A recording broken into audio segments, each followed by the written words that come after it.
Good morning, good afternoon, good evening. Welcome to the Army. Welcome to all 5 tier podcasts. Welcome to X and welcome Aussie Gooner. How you doing, my friend? Still kicking, man. Still kicking. You know how it is. It's good to be back on the channel. It's good to chit chat a bit about Arsenal. I hope you're doing well. I hope everyone in the chat's doing well.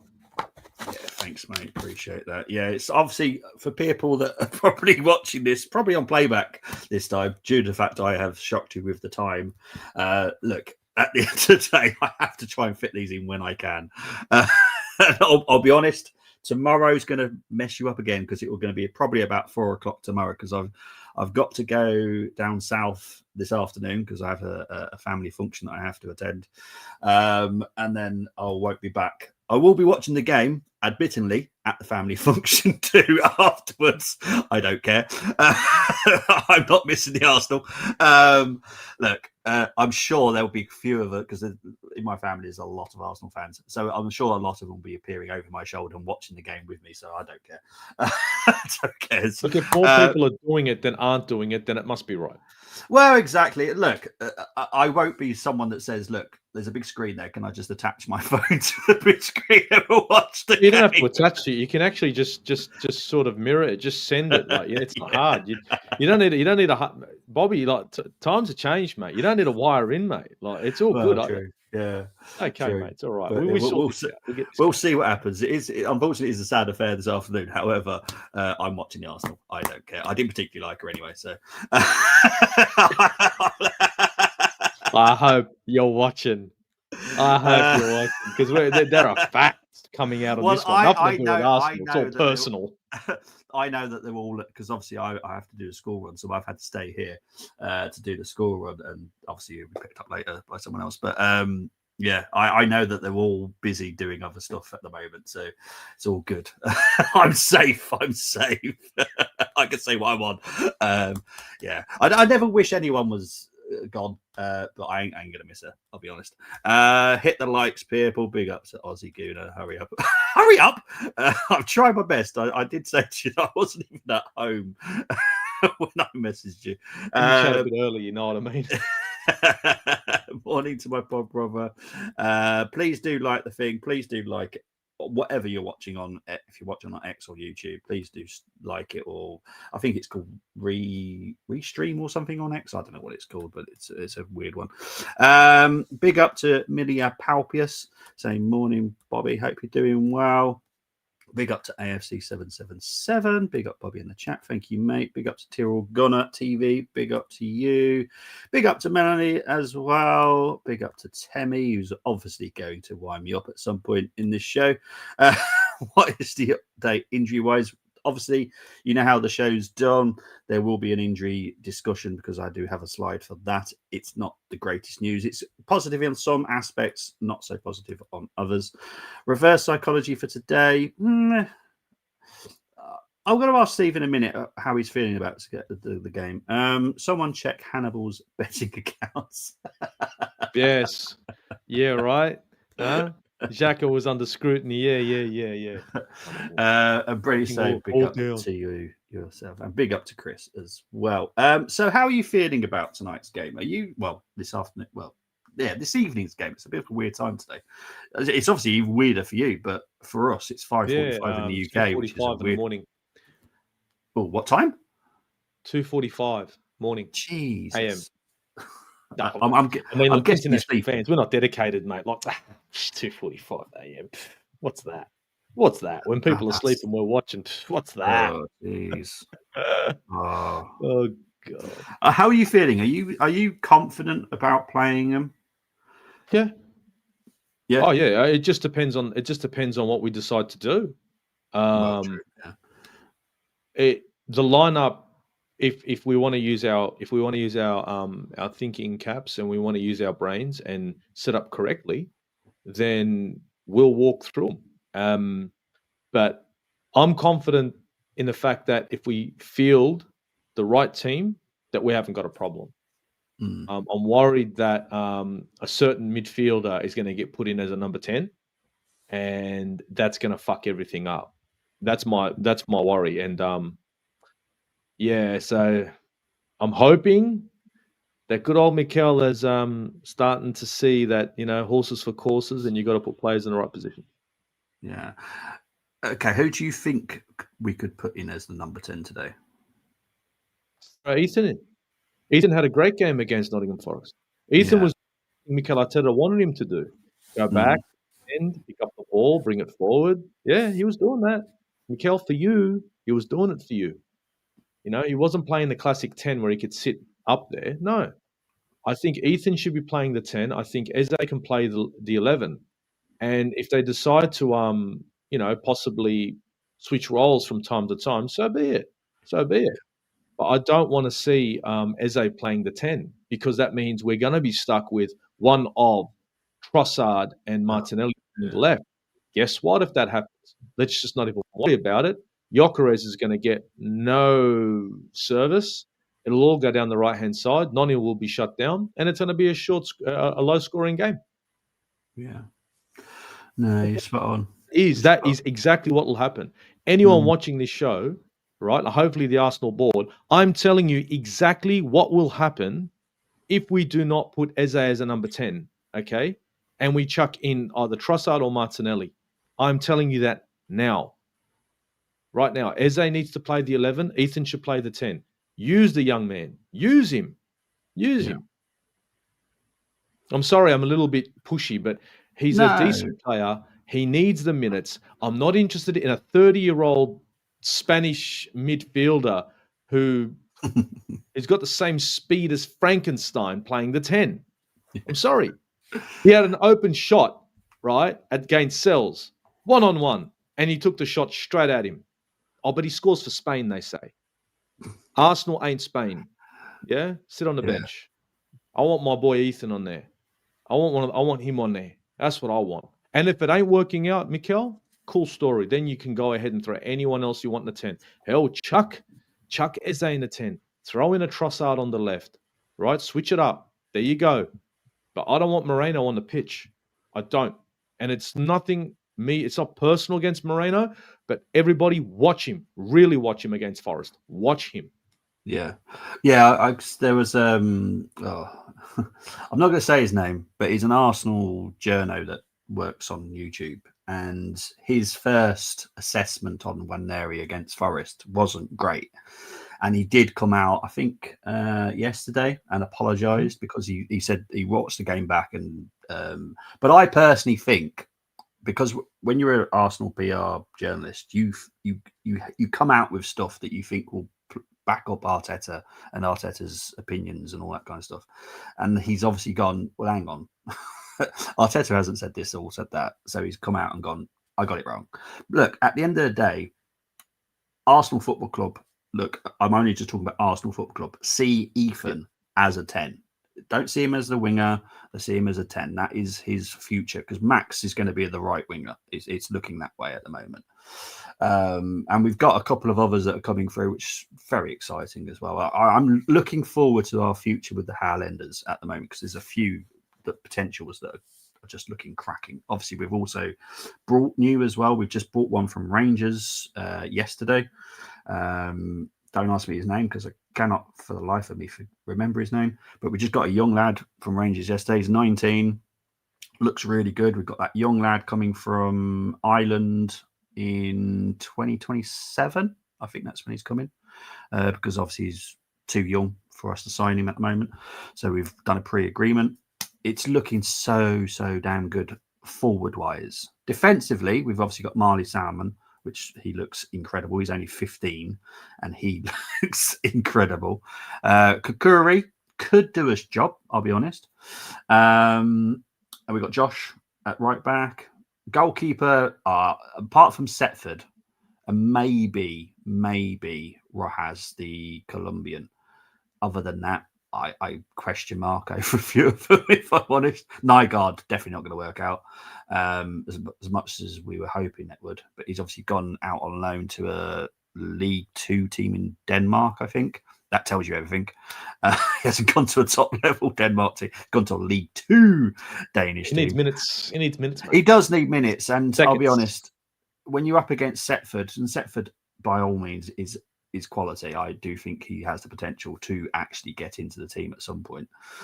It's looking positive, and we have to treasure these players that we've got. Ethan being one of them. Dowman, we will definitely give him opportunities, and he is going to excel. There's no question mark on him. I'll be honest. There's no question mark on Ethan. Even on both of them, really. Yeah, and look, the crazy thing is, I've not even mentioned Miles. Miles will come into DM, guaranteed. Yeah. Thank you, Chris. I knew someone would know. Archie Stevens is the young lad we got from Rangers. Very, very good quality. He's only 19. He's a winger.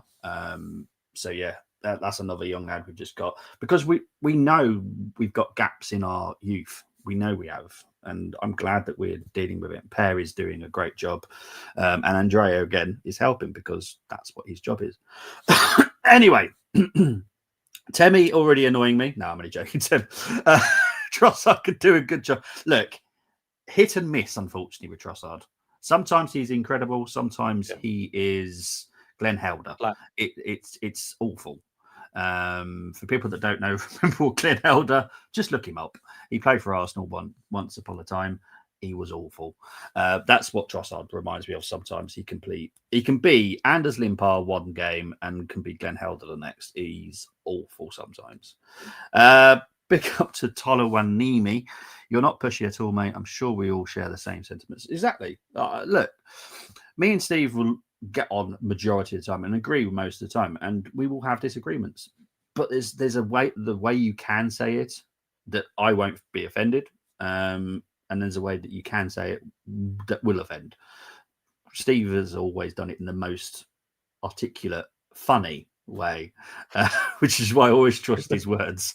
And I'll be honest, there's some voice notes that I've trusted to pass on to other people, and they've gone, you know what, I get it. And that because he does it in the right way. There are people out there that say things in the wrong way. And if they just changed it the way, the tone, it would be much better. And I'd probably listen to them more. But there are people that just go. See, the one word I can't stand is Arteta sexuals. I hate that. Oh shit! Oh my god! That is the weirdest one out there. That is the biggest joke of a comment, right?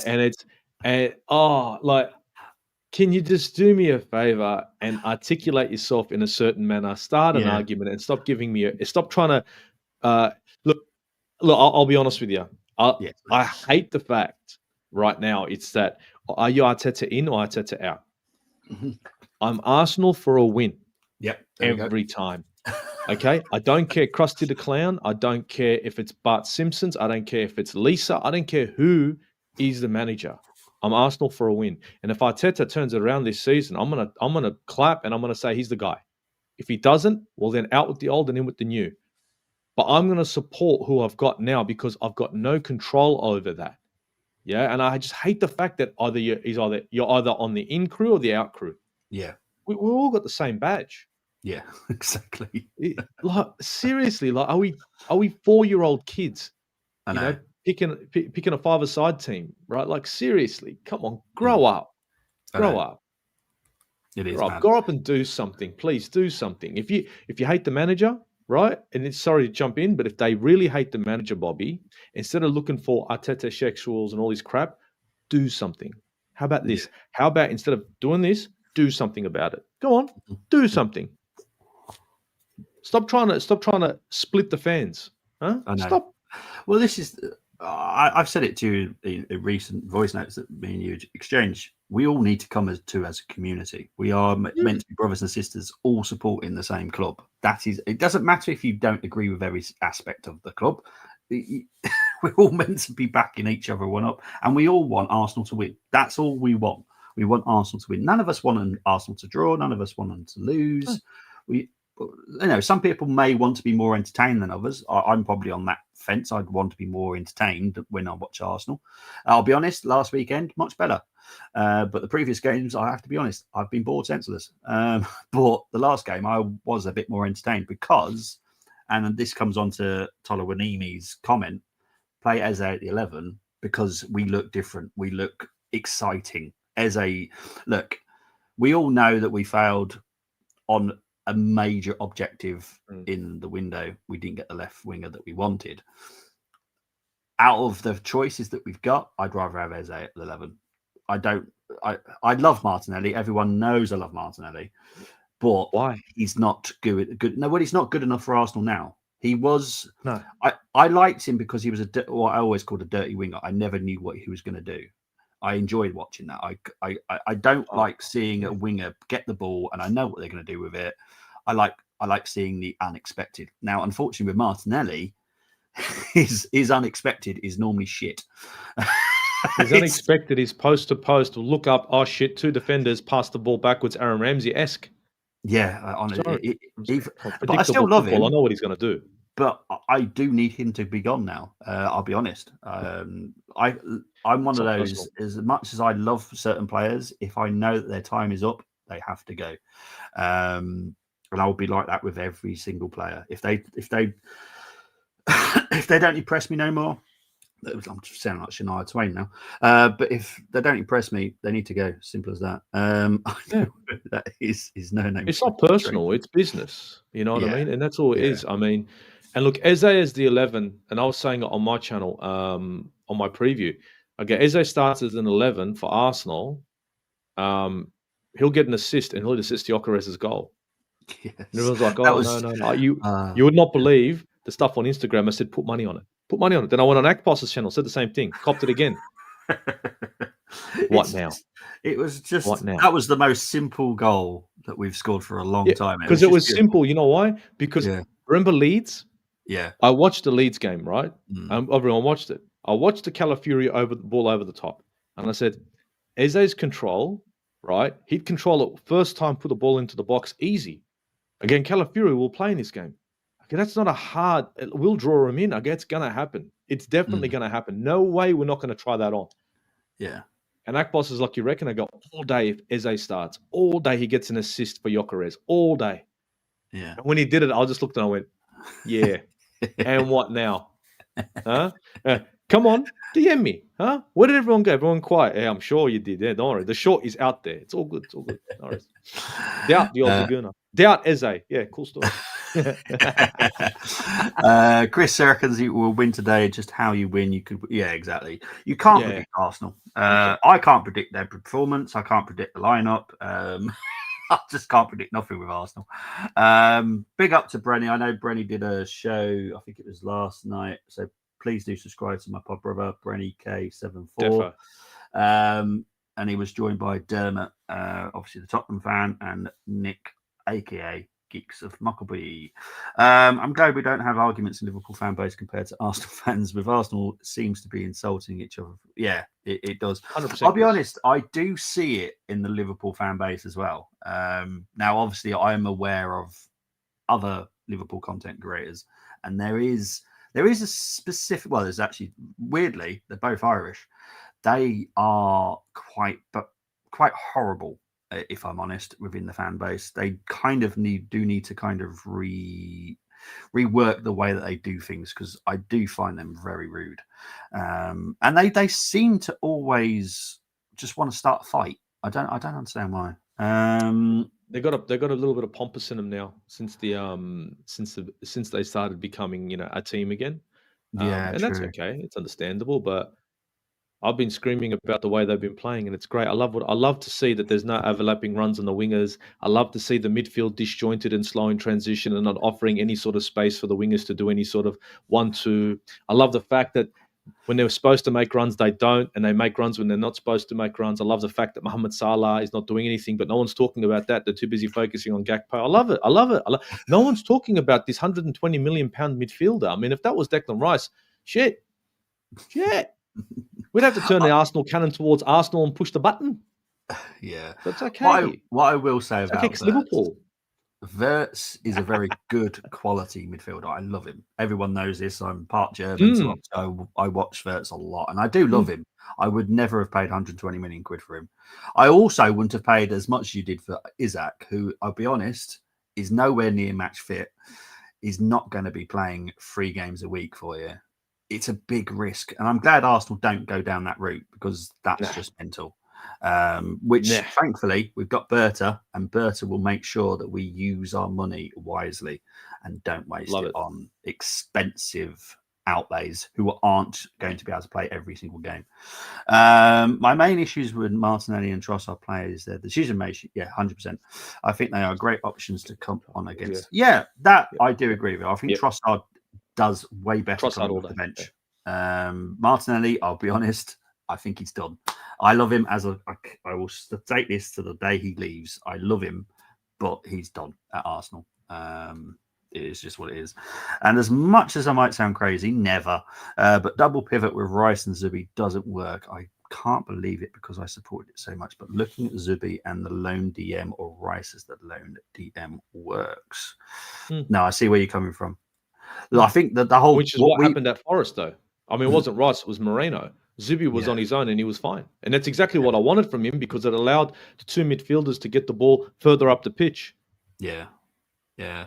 Well, this is the thing. When we were doing the simulation at the end of the season, so all clubs do a simulation of what they're potentially going to be bringing in to kind of work out their formations for next season. Arsenal were doing a double pivot because the AM was meant to have more attacking roles only. But Odegaard, still question mark. Well, I won't say just a few question marks. Big question marks on him now. Big ones. Can I call it a spade on Odegaard? Yes, Odegaard is an 8. He's a box to box. Yep. You can see it. Naturally, that's who, and he keeps falling into that. And Odegaard coming down on the right-hand side, picking up the ball, passing it to Yuri and Timber, and then running on, that should be against our religion. Mikel Arteta needs to smack him out for that because he has to be further up the pitch. We seem to be playing a sort of lineup where we're running two sort of 8-10 roles, which is Declan Rice and Odegaard, sort of supposed to be further up. When one goes forward, one comes back. But I think Odegaard's mentality is really as a box to box. And in my opinion, if we had an 11, I would love to have seen a midfield of Odegaard playing more of an 8, Eze playing a 10, and Zubimendi behind them with possibly Declan Rice and Zubimendi switching for the 6. Yeah. That for me would probably be a very attack-minded midfield. And I think Odegaard would be utilised a lot better.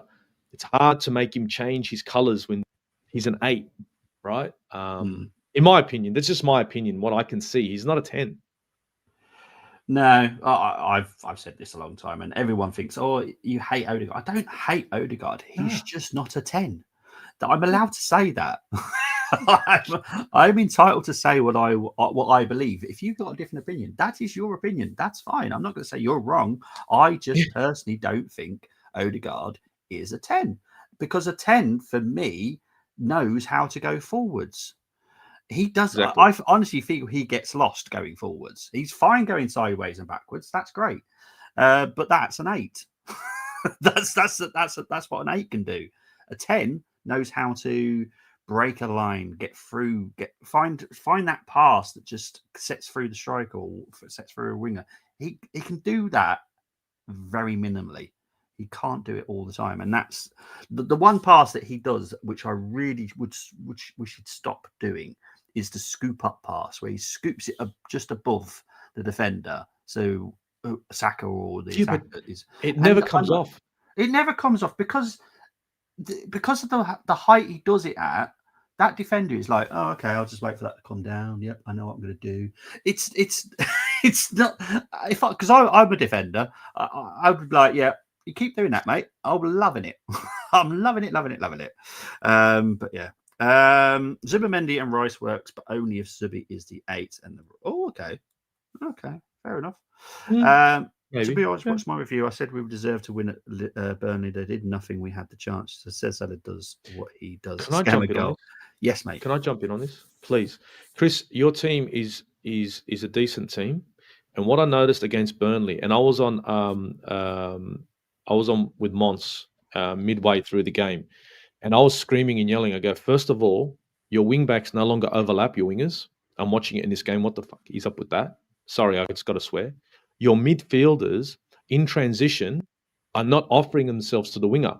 So real quick, usually when you're coming, let's say you're coming from the left wing and you're wanting to attack up the left wing.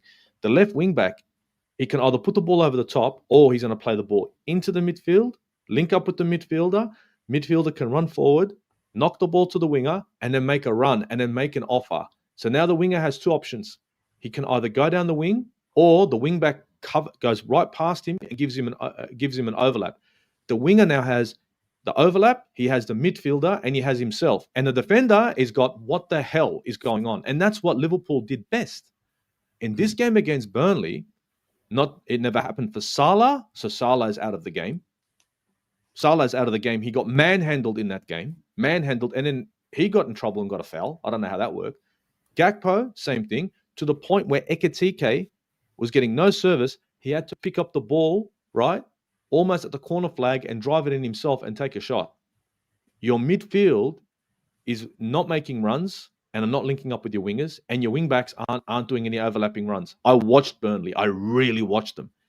And I'll be honest with you, if you guys continue in this fashion, it's great to watch, because even Isak is going to have a hard time. Because Ekitike, I'm loving what I'm seeing from him. If you're a Liverpool fan, he's a great player.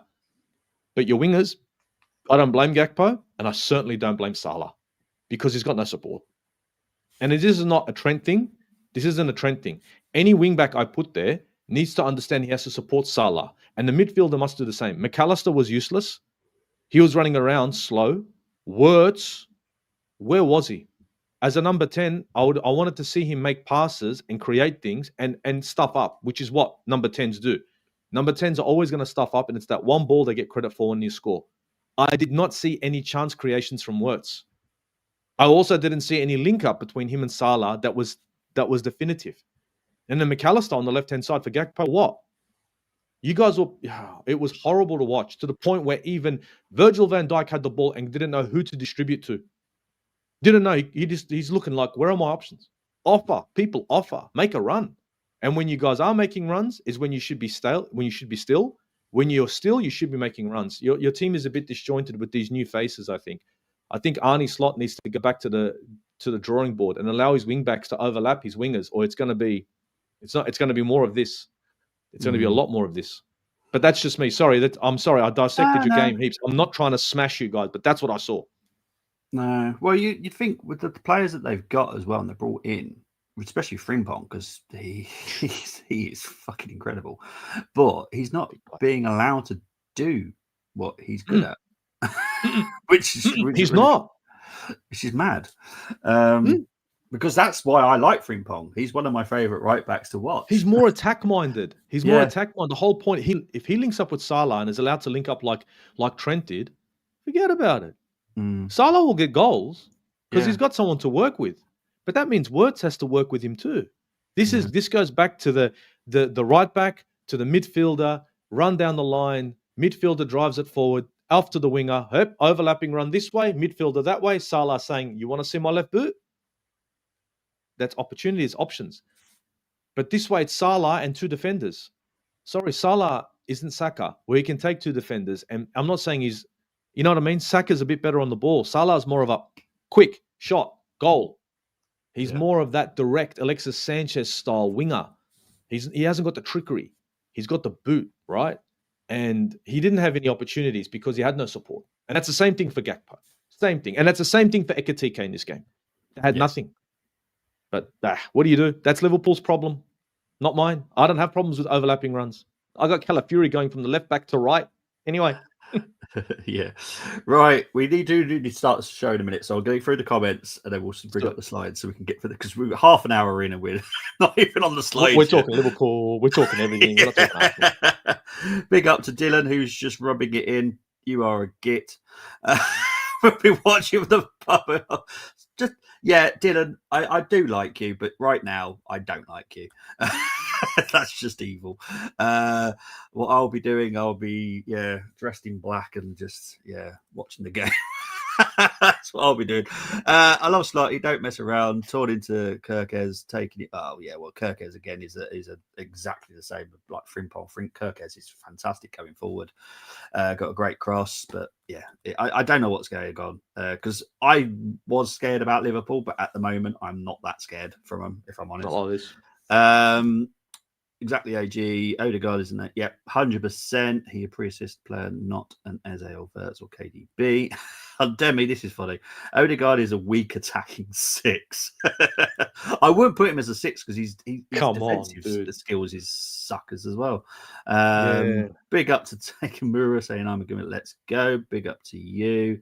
You saw it last season with Odegaard intent. Yeah, exactly.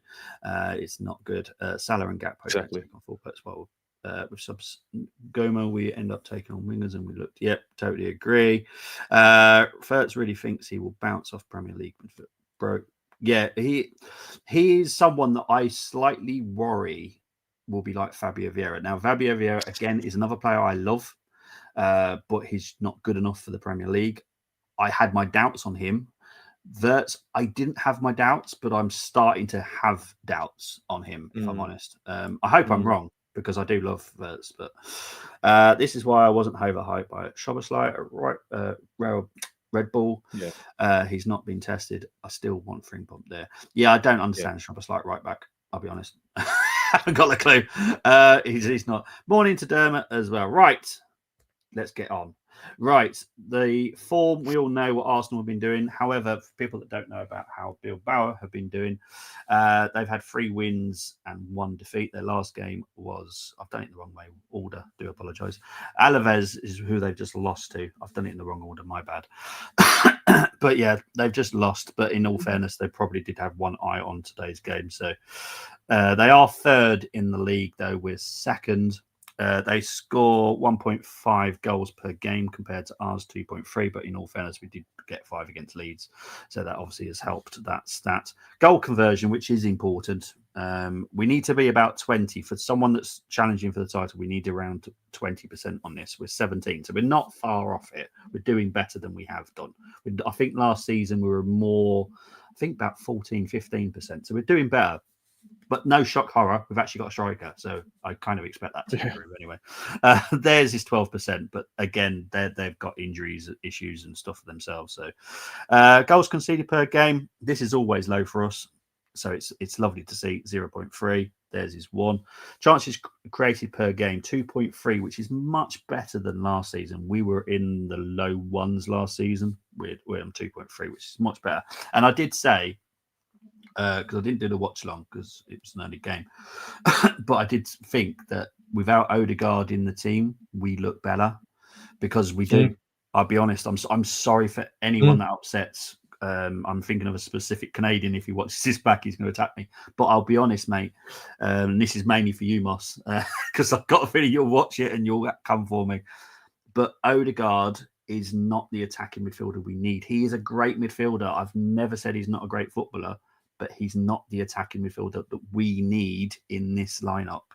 So, yeah, he just hurts us, and it's not even his fault. You know, he's been asked to do something that I don't think is within his game, and it's different at Norway. Before you come for me, it's different at Norway. There's 2. Look at Moreno for Spain, for God's sake. He's king shit. Let's not go there, huh? But when it comes to Norway, they've literally got 2 good players. Yeah. Odegaard and Haaland. Yeah, and that's why they shine. Yeah, because they are going to be given the ball. It's like when I was a kid, my cousin was probably one of the best players in my team. And, you know, he was being scouted by Ipswich, West Ham. You know, it was unfortunate with asthma. He just couldn't get it in there because at the time, asthma was a bad thing. Nowadays, it's used everywhere. Liverpool. But I think Salah's coming down with a bit of asthma. Gakpo as well, you know. It was what we always did was we gave the ball to him all the time because we knew he would do something special with the ball. And that's how it works in Norway. I'm sorry, but truth hurts. Anyway, home record. Because obviously we're playing at their home. They have lost at home. Obviously, they lost against Alaves last weekend. On the road for us, 1 win, 1 defeat. But I'm not too concerned. It was at Anfield. My only concern, and it does worry me a little bit in Europe, we don't cope with the European stadiums, with the atmosphere, because it is intense. This stadium, I don't know how you say it, Saint-Mams? I don't know how you say it. We're going there. We're going there. We're scoring goals and we're leaving. As long as Mikel Arteta is watching this stream right now and listens to me, listen. We it's need your job. It's your job, and I want you to keep it. Listen to your uncle. What I want, and I don't care who the manager is, I don't care Go on. if they're ex-Tottenham, great. I don't care. As long as Arsenal win trophies, I don't care who the boss is. It's just as Yeah. simple as that. Yeah. Right, goals-wise, they've scored 6. We've scored 9. They've got 2 from open play, 2 penalties, 1 own goal, and 1 from set piece. We've got 9. We've got 3 from open play, 5 set piece. We know we're going to get called very, very soon, as per usual. But I don't care. As long as the goals come, I don't really care where they come from. And 1 penalty. Team statistics. Yeah, thank you very much, Steve.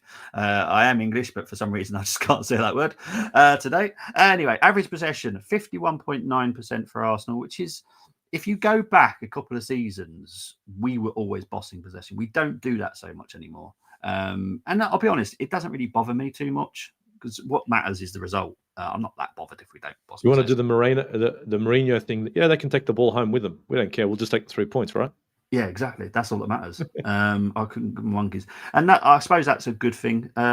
Bilbao, they have 48.4%, so they're a team that don't really care if they have possession or not. They can still hurt. Like I said, they're third in the league, so it's not too bad. XG 6.6 for Bilbao, 6.5 for Arsenal, so it's not much in it. XG conceded, we're actually quite high, 2.4 compared to Bilbao 2. Shots on target per game, 3.5, which I'll be honest is shit. 4 for Bilbao. Big chances missed. We've missed 5 big chances already this season. They've missed 4. Passing accuracy, 85.3, which is, I know this sounds quite a lot, and I've always said anything above 85, I'm happy. But as an average, this is quite low for us. We're normally You'd want to be higher than that. Yeah, you want to be like 87, 89. I know it's not a lot, but it is a lot. Because one of the games that we had, I think it might have been Liverpool. I think it was a 70. I can't remember exactly, but I think it was like 78% accuracy for us, which is shit. You know why? When you've got look, and this is not to point fingers too much, but you need players that are going to be able to turn quick.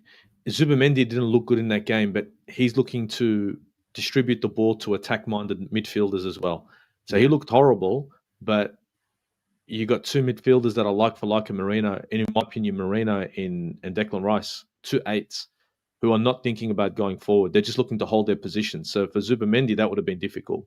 So I think that's where we let ourselves down. That lineup against Liverpool, wow, my God. Yeah. My God, I hope we don't try that again. So do I. Long ball accuracy 51.2, which isn't bad. Anything above 50 is pretty decent. 42.3 for them. Crossing, we're getting better. This is the big improvement already this season. The crossing accuracy is 26.9%. But again, what's shocking? We've got a striker now. Shocker. Fouls per match, they're more filthier than us. 13.5 fouls per match, 11.3 for us. 3 clean sheets, 1 for them. Injuries. Now, this is the bit that everyone was waiting to see. We'll quickly cover Bilbao. Leku is out till late September. Williams is out. Then this is Nico, not Inaki. Inaki's fine. Nico's out till late September. Prados is out till early October. And Eguiz is out to mid-February. He's got a major injury. Arsenal, Saliba is... I'm classing him as still a doubt. I don't want to see him. I'll be honest. I don't want to see him until he's 100% fit. We don't need him. No, exactly. We don't need to risk. We don't need to risk him. What's the point? Yeah. Odegaard is currently a doubt. There has to be another assessment on him. Now, this could either be a positive or a negative for us. He will not be involved in tonight's game, guaranteed. There's no point. It's not worth the risk. It's just so not. We've got the bodies. Let's use them. Yeah, exactly. So when I do the Man City preview Saturday, we might have better news or worse news for Odegaard, because that's still a question mark at the moment. Saka is out till late September. I'm hoping we have better news on Saturday for that. For some reason, I put Havertz twice. Now, Havertz, the first one is Havertz. The second one is Jesus. Obviously, because I do this whilst I'm doing other stuff, I obviously got sidetracked. So first is Havertz. Early October at the moment. That could change again. Now, Jesus is late December. Currently, I've actually got the 6th of January is the time that I've put late. I personally don't think we'll see him in Arsenal shirt again because I think we'll. Yeah, I don't think so either. And I don't think there's a point really. No, I think we gotta do something in Jan. Yeah, look, Berta is not happy with paying players that will, one, not play for the club, two, have any role in the club. Now, Jesus has no role now, I'll be honest. No role. There's just no role for him. And he's being paid 260 odd £1,000 a week. We're going to get rid of him. It's as simple as that. However, we need to do that. He will be gone. I think it will try and get rid of him in January, and I think that is something that will probably open up a window for an opportunity in January for us to bring in someone. So let's hope. So yeah, there is that. My 5 to watch. Let's get through it. This is going to be interesting because some people won't know who they are, but here we go.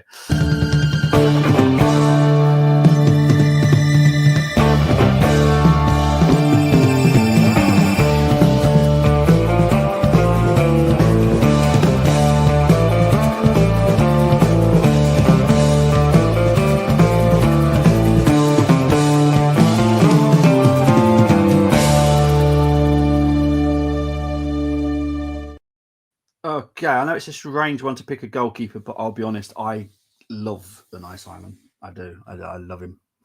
He's a good goalkeeper.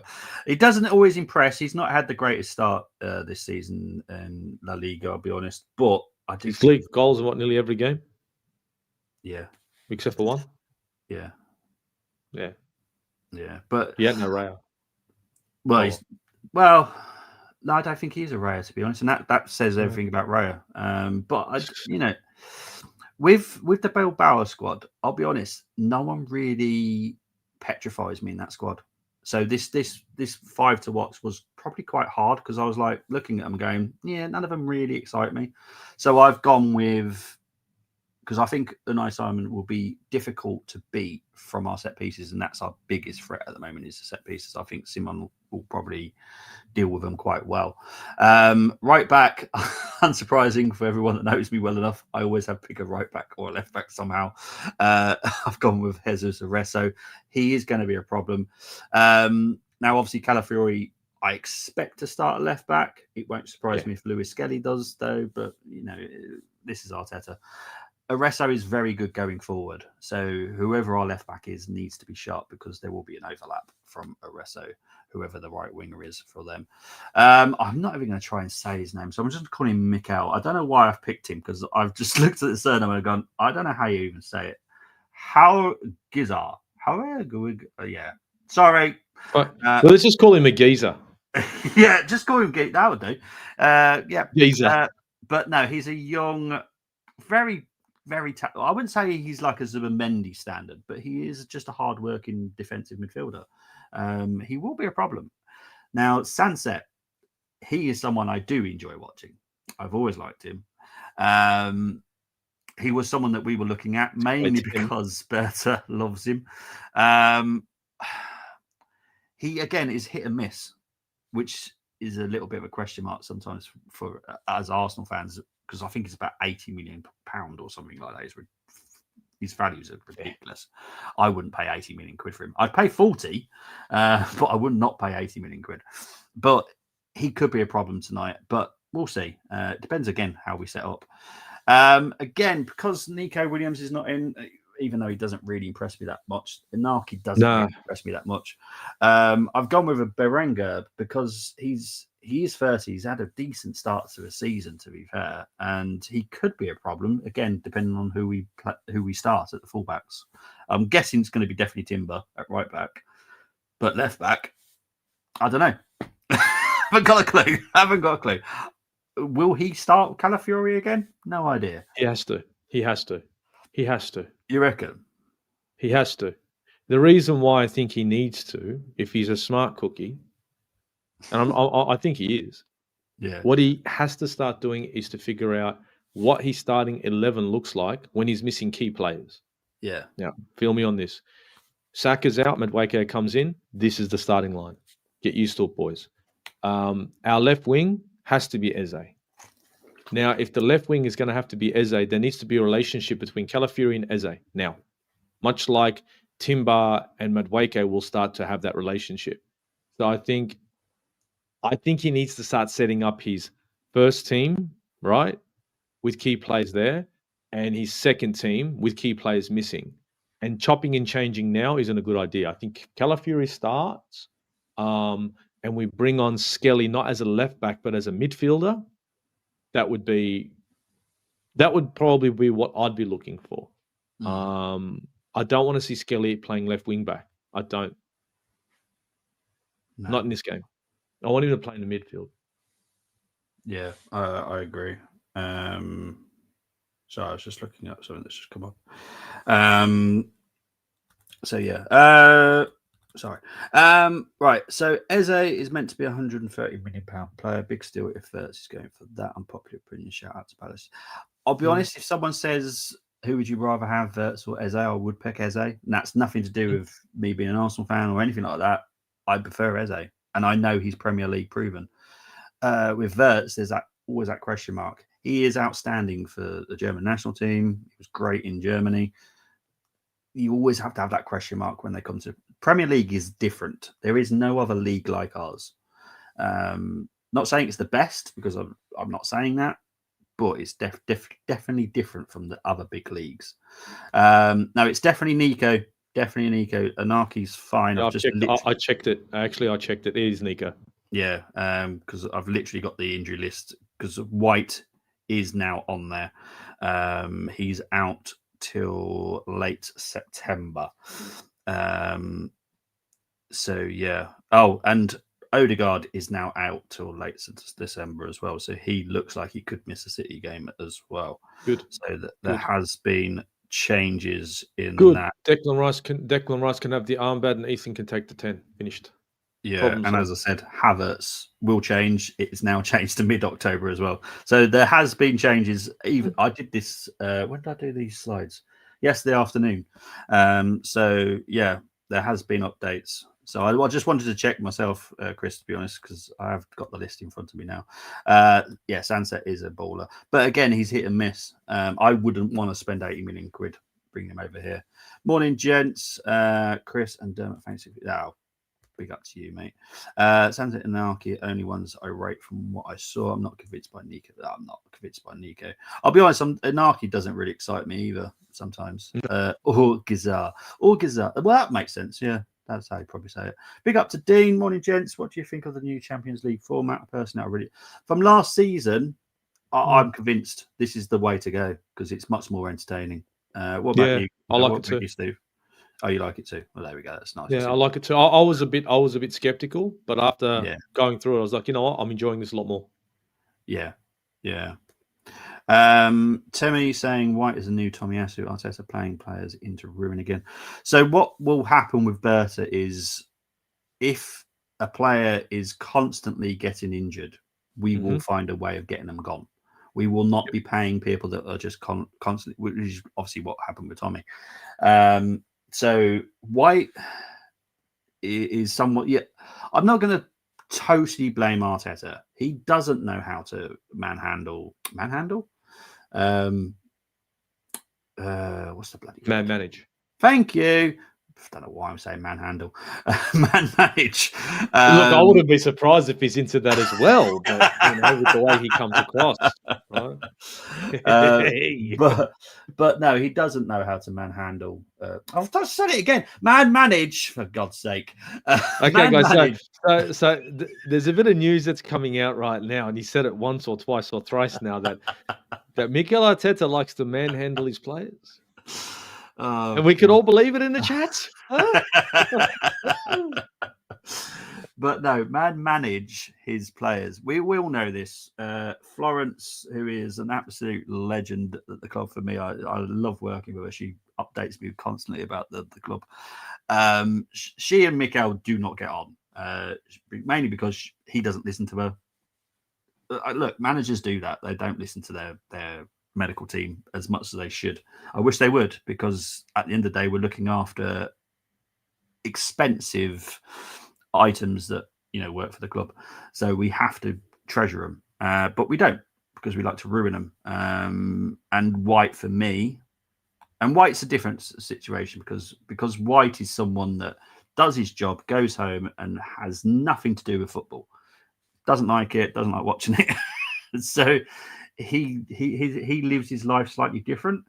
I don't think, where I was saying like, next season I expect some people to be leaving, which might shock us. I think Ben White will be one of those. I expect him to be gone next summer.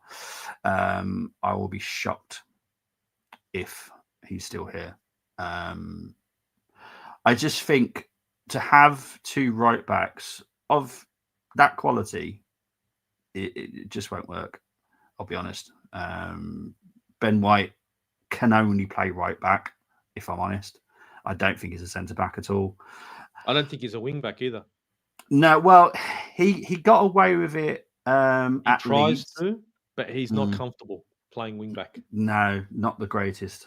He got away with it at Leeds because Leeds obviously were in the Championship at the time, which is a different way of playing football than the Premier League. I'll be honest. You can play wing back at the Championship very easily. I'm not saying Championship's worse because it's not. I love the Championship. Everyone knows this about me.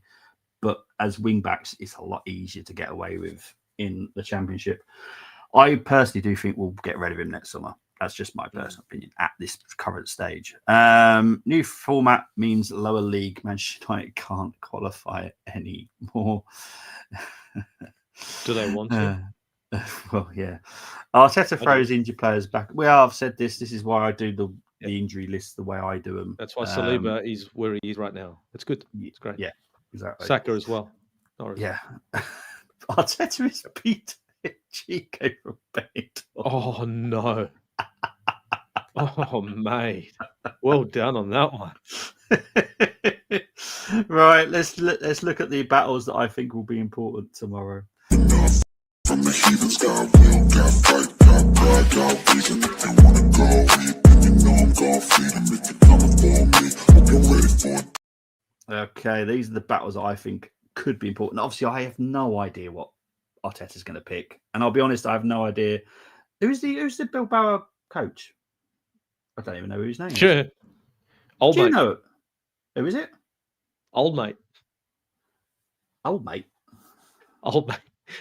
In Australia, when you don't know another person's name, you just call him old mate. I have no. Who the hell is the? No, old mate. Oh yeah, that's right. Yeah.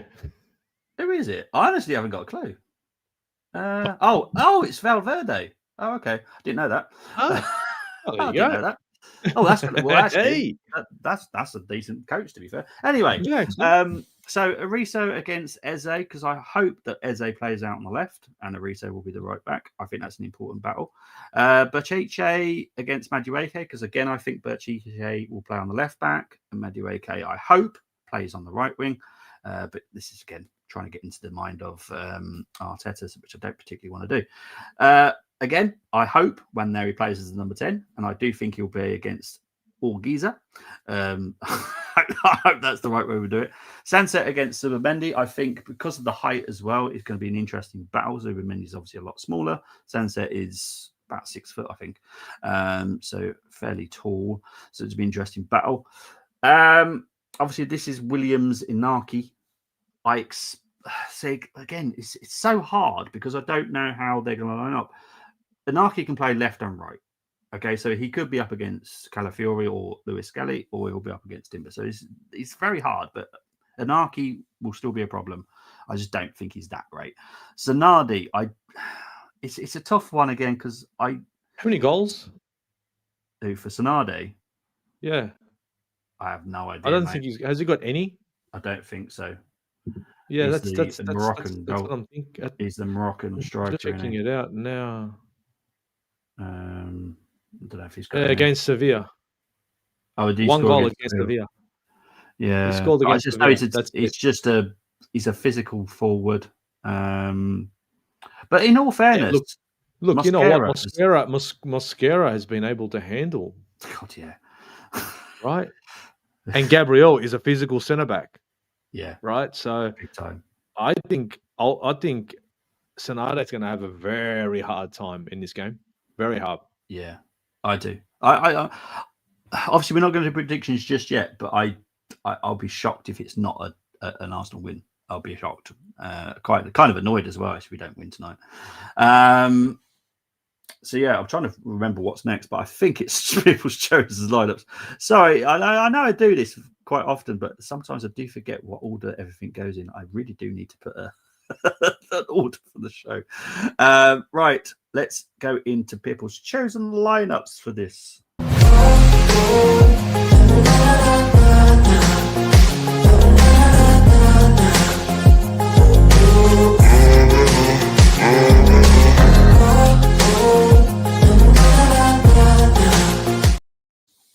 Big up to the 250 people watching on a early Tuesday morning as well. I do appreciate it because obviously this is not a normal time for me to do a show. So Steve is going to be going and rating all these squads as I go through them. There's no horrendous ones like there were last time I did this show, where we had Marino up front in one of them, which was interesting, to say the least. Anyway, so the first squad, yeah, trust me, it was mad. We had Gyökeres playing on the left wing in that team as well. So it was Gyökeres on the left wing, Marino up front. The guy's a tank. How anyway? Yeah, I know. Honestly. Have they not seen how big this guy actually is? I know, it's bad, isn't it? He's no Sensi Cazorla, trust me. No, you know what I mean? Right. We're going to start Gabriel with Gabriel might have to look up. But anyway. Yeah, we've got Raya, Timber, Mosquera, Gabriel, Lewis, Skelly, Zubimendi, Rice, Waneri, Madueke, Martinelli, and Gyökeres. What are you going to give that out of 10? I'd give that an 8. I'm not happy with Martinelli. Lewis, Skelly, I'll flip a coin on it. Yeah. The only thing I'm going to really pick on that one is Martinelli on the pitch. That's all. No, I agree. He doesn't deserve the minutes. In my no, opinion. I don't. No. Look, everyone knows he's been my favourite player for a good couple of years at the club. I'm done with him. So, yeah, I don't want to see him. I'll be honest, I would sell him for 35 million quid right now. It's still a profit. So, oh, my God, I'd shake your hand and buy your case for 35 million on him. Yeah, I know. Who's going to pay that? I know. Well, we want a lot more than that, but we ain't going to get that. I can promise you that. Well, this is where Burst has got to try and change. And it is. This is where this does... Tough job. Because trying to make us a better selling team. He's got a lot of work ahead of him. And if he can do that, oh, my God. Yeah. Mr. Magician he is. Yeah, I agree. So the next team is Raya, Timber, Mosquera, Gabriel, Calafiori, Rice, Marino, Eze, Madueke, Trossard, and Gyökeres. 6. Ooh, 6. That lineup there, we'd be lucky to get 1-0. Is that because of the Marino and Trossard? The Marino and Trossard. The left side will be useless completely. It'll be completely dead. And it would be Eze hung out to dry. It just won't work. Moreno would destroy the right side with Madueke because I'm thinking he'd play on the right. Yeah. Rice would play the left. And Trossard and Rice linking up. Yeah, I don't think so. If Trossard has a great game, yeah, maybe. But it would have to take one of those wonderful moments from Trossard. I think it's Rice and Marino cannot be on the pitch at the same time unless you're looking for a draw. If you're looking for a draw, you put them together. Tall Timber, there you go. That's if you're looking for a draw, in my opinion. Fair enough. Next one. Raya, Timber, Mosquera, Gabriel, Calafiori, Zubimendi, Marino, Eze, Madueke, Trossard, and Gyökeres.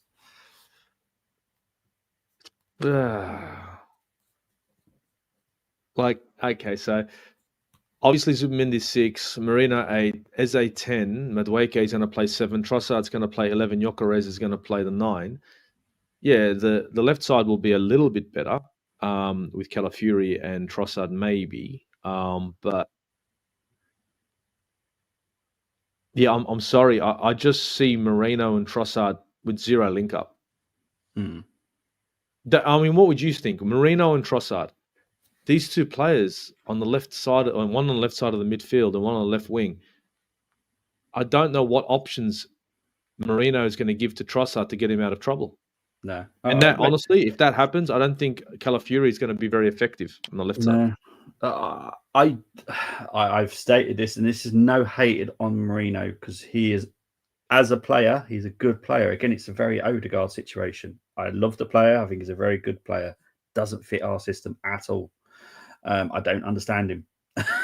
So I don't want to see Marino. Marino is a great squad player. To maybe bring him on 10 minutes left where we're trying to shut out a game. He would be great for that.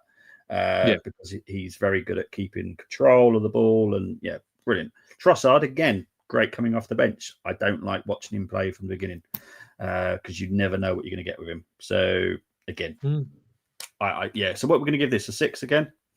Yeah, because it just it would make. Remember, we want it to be left wing, right wing, and we want the left wing, right, to be different when it comes to attacking the right wing. We know what the right brings. We want the left to be different. If they're both the same, like for like, the defenders, all they have to do is mimic each other, left and right.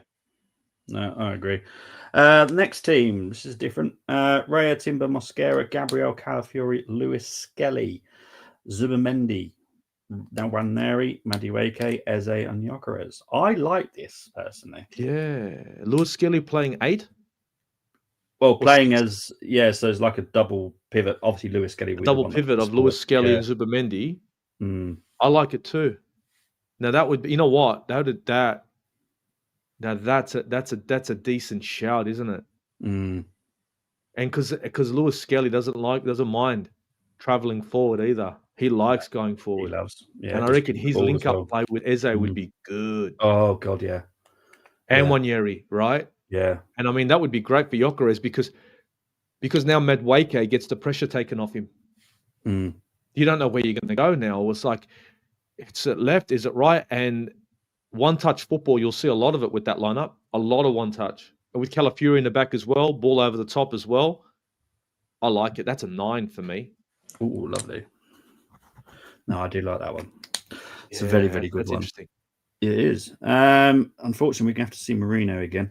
Raya, Timber, Mosquera, Gabriel, Calafiori, Rice, Marino, Eze, Nwaneri on the right, Madueke on the left, and Gyökeres up front. Slightly different. We've still got Marino, but I totally agree with you. It's like having 2 Mitchell brothers in the midfield. It's pointless. So what do you make of this one, mate? 5. And the reason why it's 5 is, again, the midfield.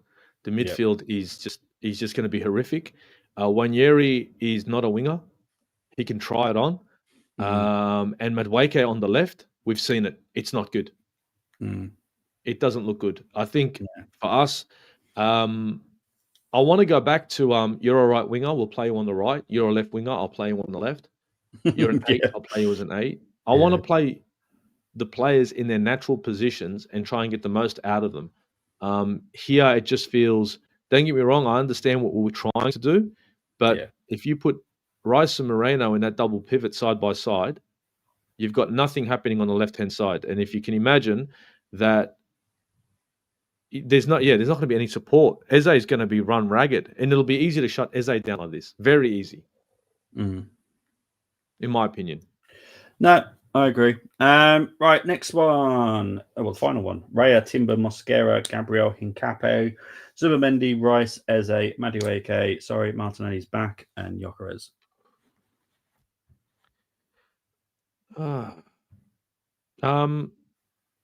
I don't know about Hincapié because he hasn't had any minutes. So I can't judge him. But I wouldn't be interested in bringing on an unknown left wing back in Hincapié into this game. Especially when you're going to handicap Hincapié with Martinelli in front of him. Yeah. Because you're going to expose him. And it's not going to be his fault when things go wrong. It'll be more than likely Martinelli that causes the issues. I'm sorry. Anytime I see Martinelli playing left wing, it's not going to be good because he's predictable.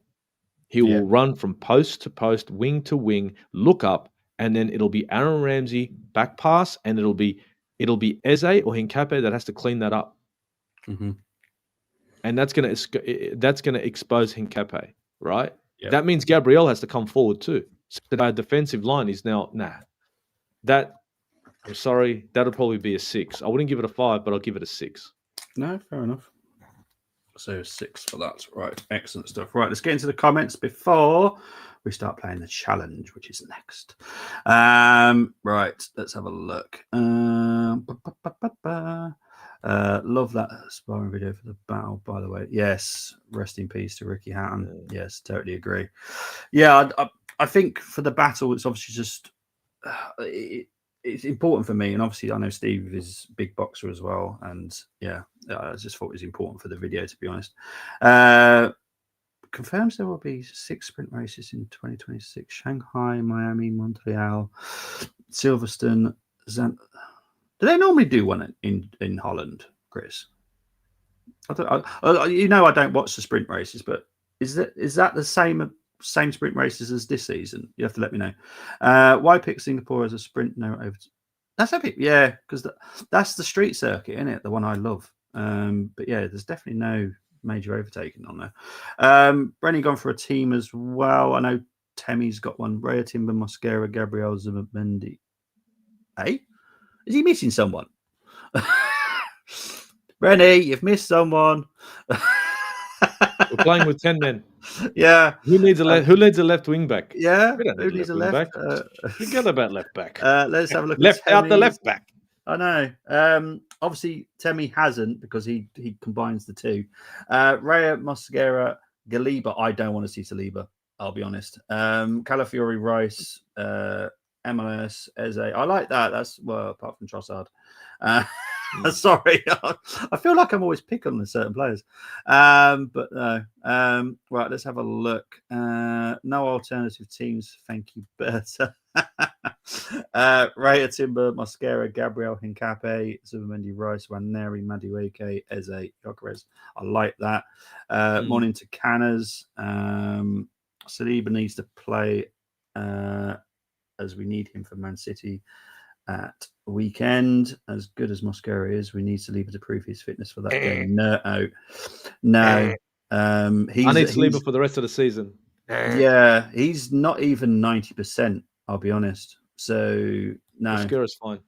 Yeah, Mosquera is outstanding, I'll be honest. And anyone that wants to say, oh, he's not looking quite, honestly, have we noticed any difference? When you don't notice that, like he's playing in Saliba's position. Was anyone phased? I mean, there was one time against Forest, but it was cleaned up.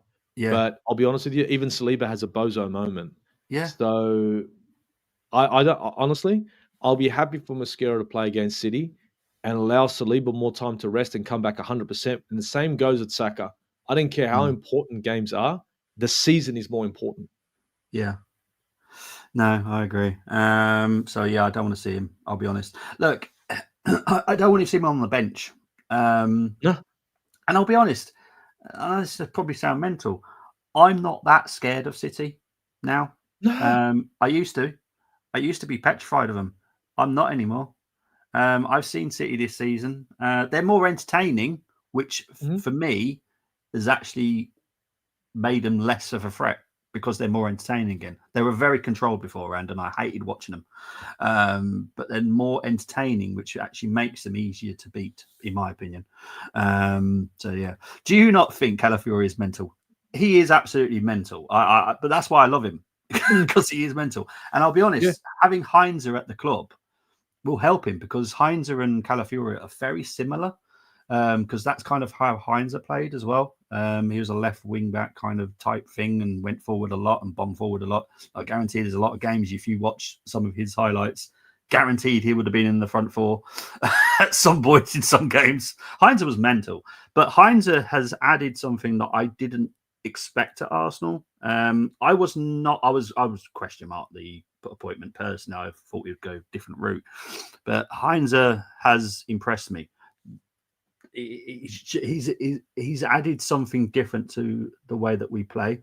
Mosquera is learning a lot from him, and obviously we're talking about we talk about Hincape, because obviously Hincape we've not seen him yet.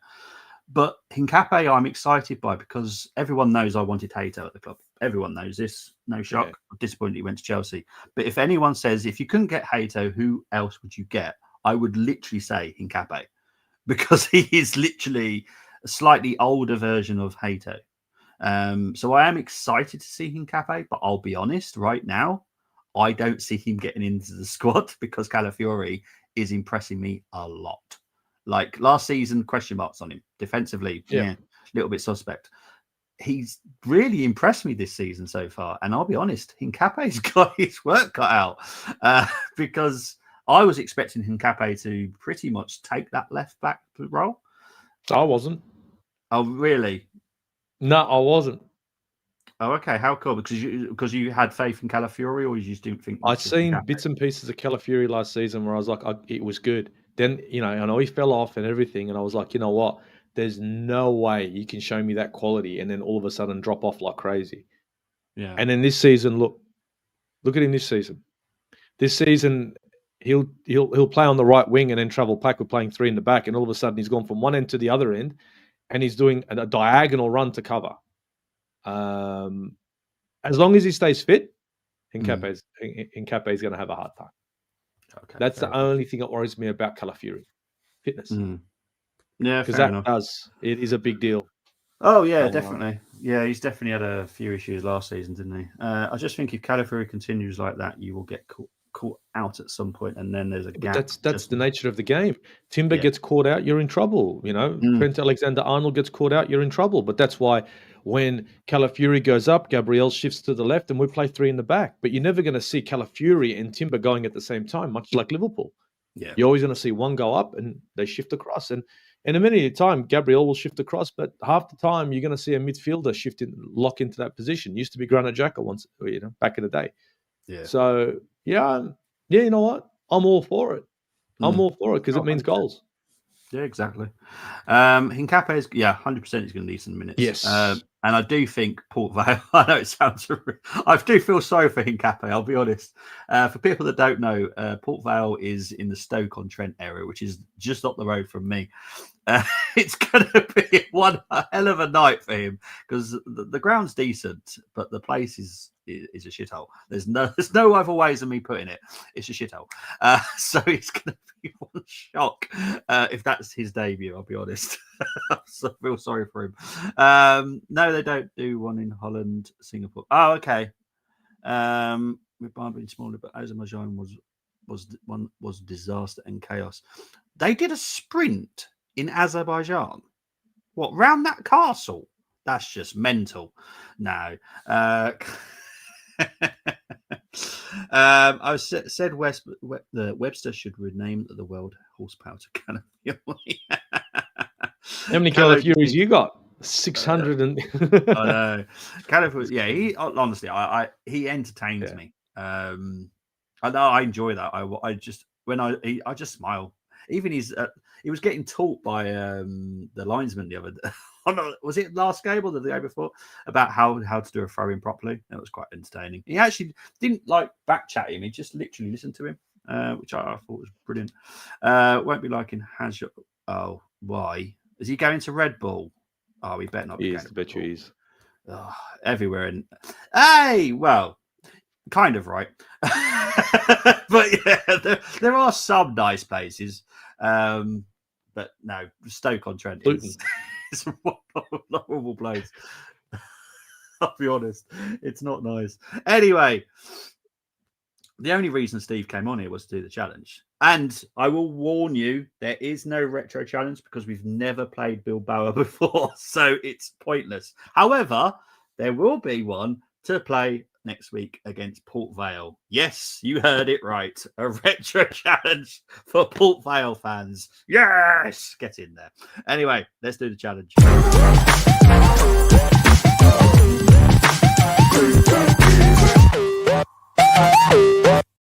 Right, for people that have not played this before or new to this is how it works. Choose 6 from the Arsenal, 5 from the opposition. No unavailable players. 1 defender, 1 midfielder, 1 forward from the opposition must be selected. Excuse me. Once you select a player, you cannot swap him. Now, people have been trying this lately. No, don't have it. Once you select a player, you've got him. Formation of the home team is always selected. So this is a 4-2-3-1. Okay. Now, the people that I don't decide this, I actually do ask the opposition what they agree with the formation. So it's never my choice. It's always what they agree, because I think that's the fairest way. Because I could just come up with they play a 4-4-2. It's up to the opposition fans what they formation is. No former players, present squad only. I'll be honest, I wouldn't remember any players that play for Bilbao anyway. I barely know the ones that are there. Well, because Geeks come up with this last season, you do have a list now. So Thank a list, God for that. Like, yeah, I mean, yeah. Thankfully, Geeks come up with this idea, and it does really help, because obviously there are going to be games that you go, who? Especially when we play the Kazakhstan team, because that I cannot wait for. And I'll be honest, I can't wait for the fact that I've got to try and say the names, which are going to be fantastic. So, yeah, I can't say names as it is. I'm not even going to go through some of these names, Steve.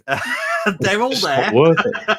It's not worth it. 2 goalkeepers, 7 defenders, 8 midfielders, and 4 forwards. Now, this is Champions League squad. I know there's more available. But this is the list that is given to UEFA. So write to someone who cares if someone's missing from the list. Right.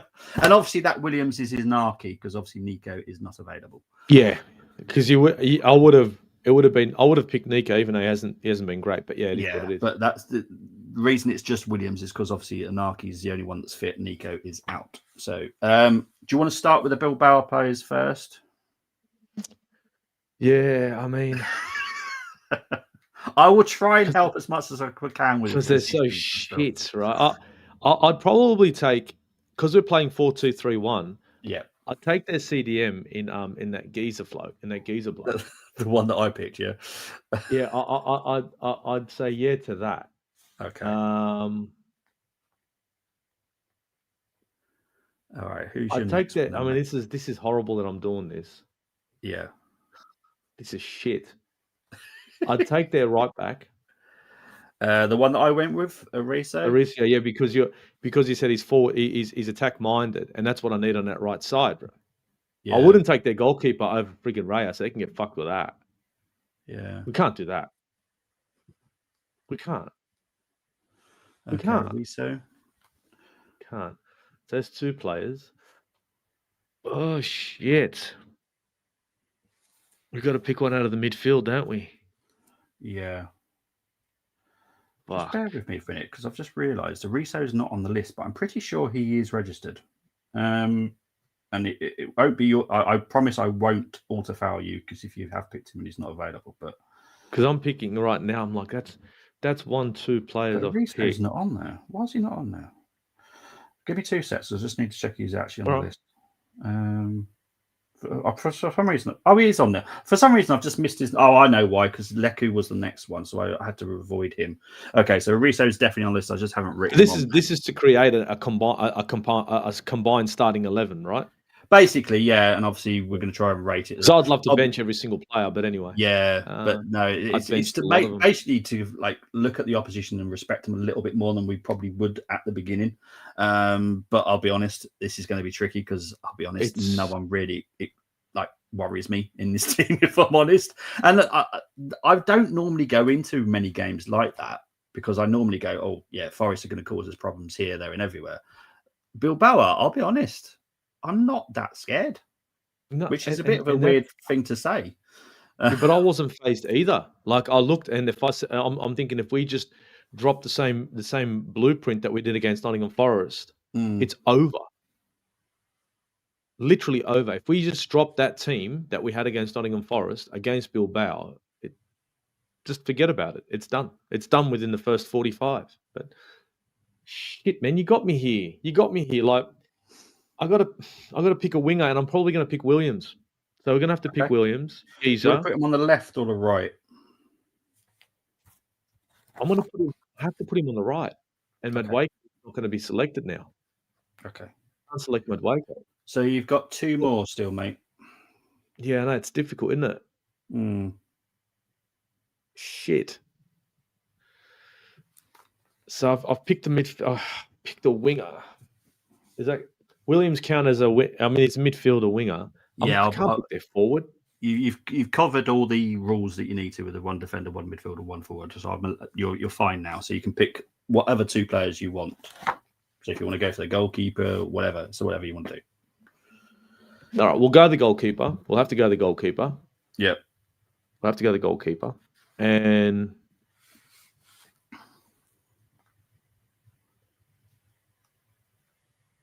I'm gonna take I have to take one of their centre backs. Okay. And Which flip one? a coin on either one. Okay. I'll take their their right sided centre back to replace Mosquera. Okay, so that's Vivian. Okay, cool. All right, so Arsenal players. Now we've got a left back. So who are you choosing as your left back? Calafiori all day. Calafiori and Gabriel side by side. All right, cool. That covers the next question. The other DM, who are you going with? Zubamendi. Zubi. Okay. Yep. Attacking midfielder. Well, this is gonna be interesting. That's gonna be Ethan. Okay. Left winger, I'm guessing, is Eze. Yep. And Gyökeres up front. All day. Okay. This is nothing to do with Arsenal, more to do with the club you're having to pick from. Max score, I feel, is an 8. I just don't think there's anything that I'm too. This is where I end up doing the match reaction tomorrow, and we were heavily beaten because I'm not scared of them, which is really weird. But It yeah, just, knowing we my can, lot, the only way we can tomorrow. be worried is if Arteta fields a team of stupid. Oh yeah, well yeah, true. He makes it difficult. And Berta, please listen to me. Arteta has a thing where he just likes to makes it more difficult than it needs to be. Yeah. Can we just iron that out? Football is simple, like a toilet. It's nothing. Horses for courses. Like it's not hard unless you want it to be hard. Okay? And Moreno's his boy, and he's trying to put him on the pitch to say, look, I got it right, and I'm a midfielder, and I picked a good midfielder. You haven't. You really haven't. That's why nobody came knocking on our door for him in a transfer window, man. Yeah. But anyway. For me, and this is where fans of all clubs need to listen to, if no one is coming for your players, it tells you everything about how good they are. Okay? And look, if you're a good club with great players, and you can ask PSG, you can ask Real Madrid, you can ask City, you can ask, trying to think of someone else, Munich, pretty much every single player that they have, someone tries to approach them for. When it comes to Arsenal, not as many players are that interested by other clubs.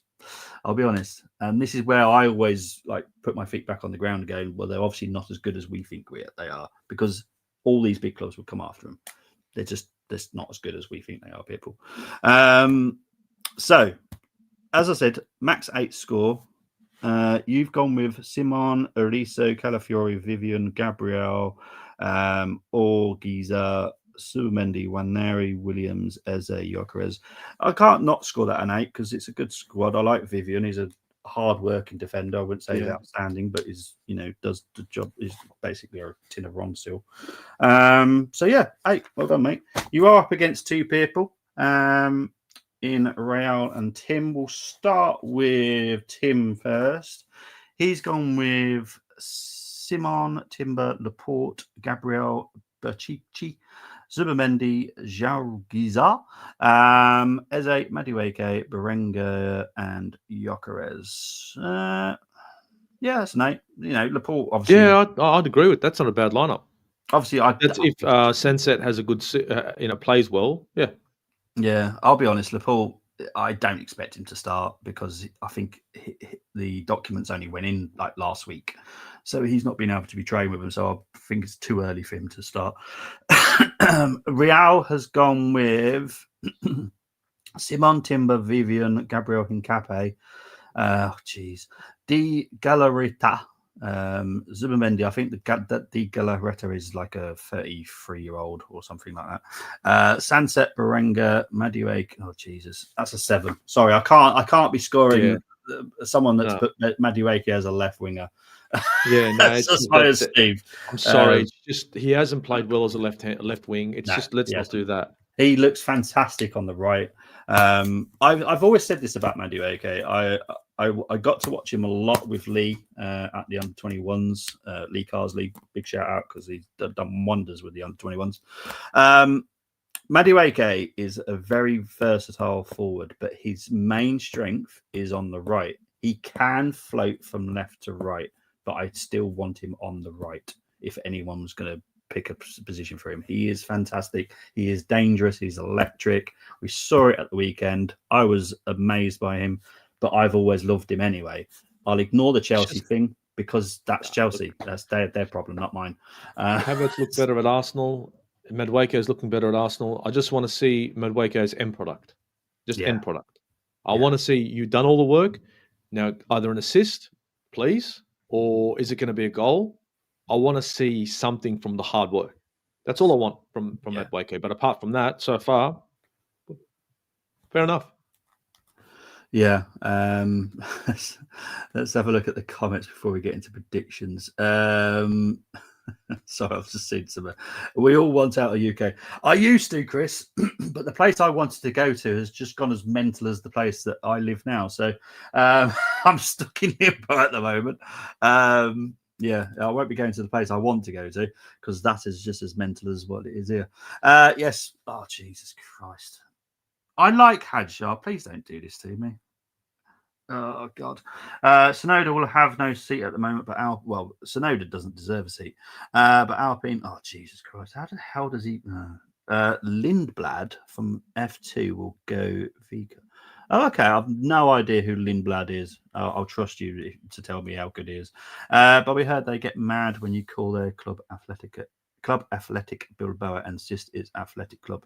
Yeah, I'll be honest, mate. I don't know what the problem is out there, but you have to say it in a specific way. I just call them Bilbao, but that's just me because that's where they're from. So I apologise if I upset people, but I don't really care. So Chris has gone for the challenge as well. Simon, Eliso, Mosquera, Gabriel, Timber. Oh, he's a clever young lad. Algiza, Sunset, Madueke. Oh, that's an 8. Well done, mate. I have no issues with that at all. My tough choice was centre back or DM, but I don't rate. No, Vivian's not too bad, and Paredes isn't too bad, but they're just bog standard centre backs. They're like yeah, like they're nothing fancy, but they'll do shot stoppers, blockers. That's it. That's what we're here to do. Exactly. Someone said Arteta likes Marino because he reminds you of slow punches on the shadows of But he's a baller. All I hear is he's a baller. He's a baller. But he, in my opinion, I just thought he's a baller. So he just hands the ball away to people because that's what he does. Yeah. That's what he does when he's under pressure and it's quick. See you later. Yeah. Get out of here, man. Look, you know what? He's 29 years old, getting close to 30. You know, we'll soon be rid of him. Yeah, exactly. I think that's the most positive I could take. He's not going to be here long. I don't need to see him for 10 years. And I bet you Berta's looking at how much we paid for him and his age, and he's thinking, "Are you guys like stupid?" Right? Well, no. Like, are you guys really stupid? Now, yeah. Look, if it was Kevin De Bruyne, I could understand your argument, but you just spent that much on a player that old, knowing that you'll never see any money back for him. Whose brilliant idea was that? Oh, that's right. Yeah, fair shout. No worries, mate. That's pretty much. That's how I think the discussion would have gone. Yeah. This is the thing, people. People need to remember and go back and find out the new stories because you don't believe me. It was all in the press last summer.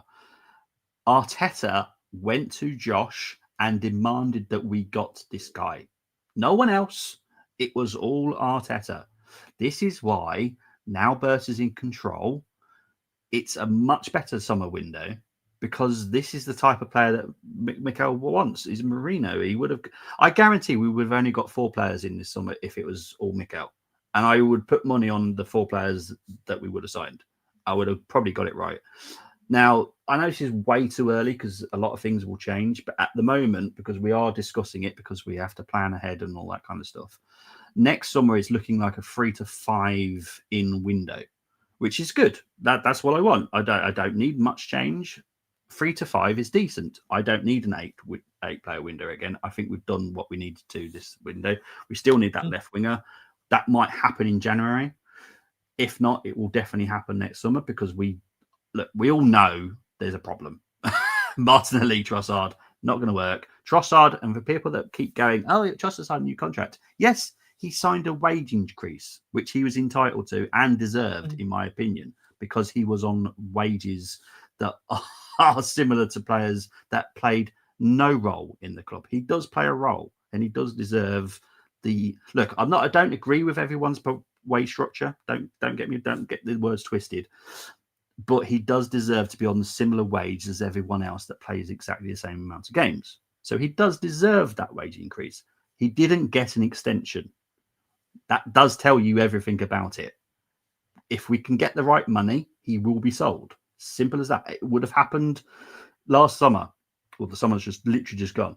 We would have sold him if the right price came in and he wanted to leave to go to this specific club. He was very close, but didn't go. So new contracts don't mean the same thing as they used to anymore. Because I'll be honest, there was a player that signed a new contract for a different club. This is a whole different club situation. And they were willing to listen to prices of a certain amount and still sell him, even though he just signed I think it was a 5-year new deal. That club still would have listened to offers of that. New contracts don't mean the same anymore. It's business, isn't it? Yep, exactly. Because new contracts actually stabilize the market value of that player, or in some cases, actually increase the market value of that player. So it's actually very sensible to sign him on a new deal and then sell him immediately. Yeah. You've got years. You're selling years. Exactly. I know it sounds horrible, doesn't it? Because if you no, look, it's business. You're selling years. Yeah. You've got him for 4 more years, so we can play this game for another 3. What do you want to do? You want to buy him now? We don't need to sell. So that's the game to play. Whereas if you only got 1 year left, regardless if you need the money or not, you need to sell because you ain't signing. So now you're not selling years, you're selling minutes. It's just business. But Mikel Moreno's only got 20 seconds left, so who cares? Exactly. Chris he's saying 31. Like we should have got Jacko, but anyway. Chris, well, so Miss Laporte out. Forgot he went. Yeah, I think a lot of the transfers have actually gone under the radar because obviously the big people only talk about specific people because that's where the money is. Laporte, there wasn't much money in that transfer deal, so it kind of went under the radar. But yeah, I think his documents only went in last week, which you are allowed to do within reason. So yeah, Madueke and Mosquera have proved me wrong so far in a good way. Madueke hasn't proved me wrong. He's proved exactly what I thought we were going to get in. He's a fantastic, and I don't like saying this word, but this is what he is. Back up to Saka. There is not much of a drop off, and if anything, he adds something different to that right wing than Saka does, in my opinion. I'm not saying Saka's a worse player, but Madueke is a slightly different right winger than Saka is. Where Madueke loves taking people on, pushing him to the brink. I call Madueke, where Saka doesn't. He plays a little bit more careful. Now, this could be down to Arteta. I'll be honest, it probably is. But Madueke couldn't give a fuck at the moment, which I like. At some point, he might be told to control it, but at the moment, he's just doing what. Yeah, Saka's been a bit more pragmatic, hasn't he? Yeah, pretty much. Temi, I've been there. I've got 2 medals to prove it. I don't want to go back there, especially on holiday or to move there. But that's not the country I want about. Lindblad was part of the Red Bull Academy, but again, he's 7th in. Okay. Oh, well. Wait, is it going to be different now because Horner's buggered off?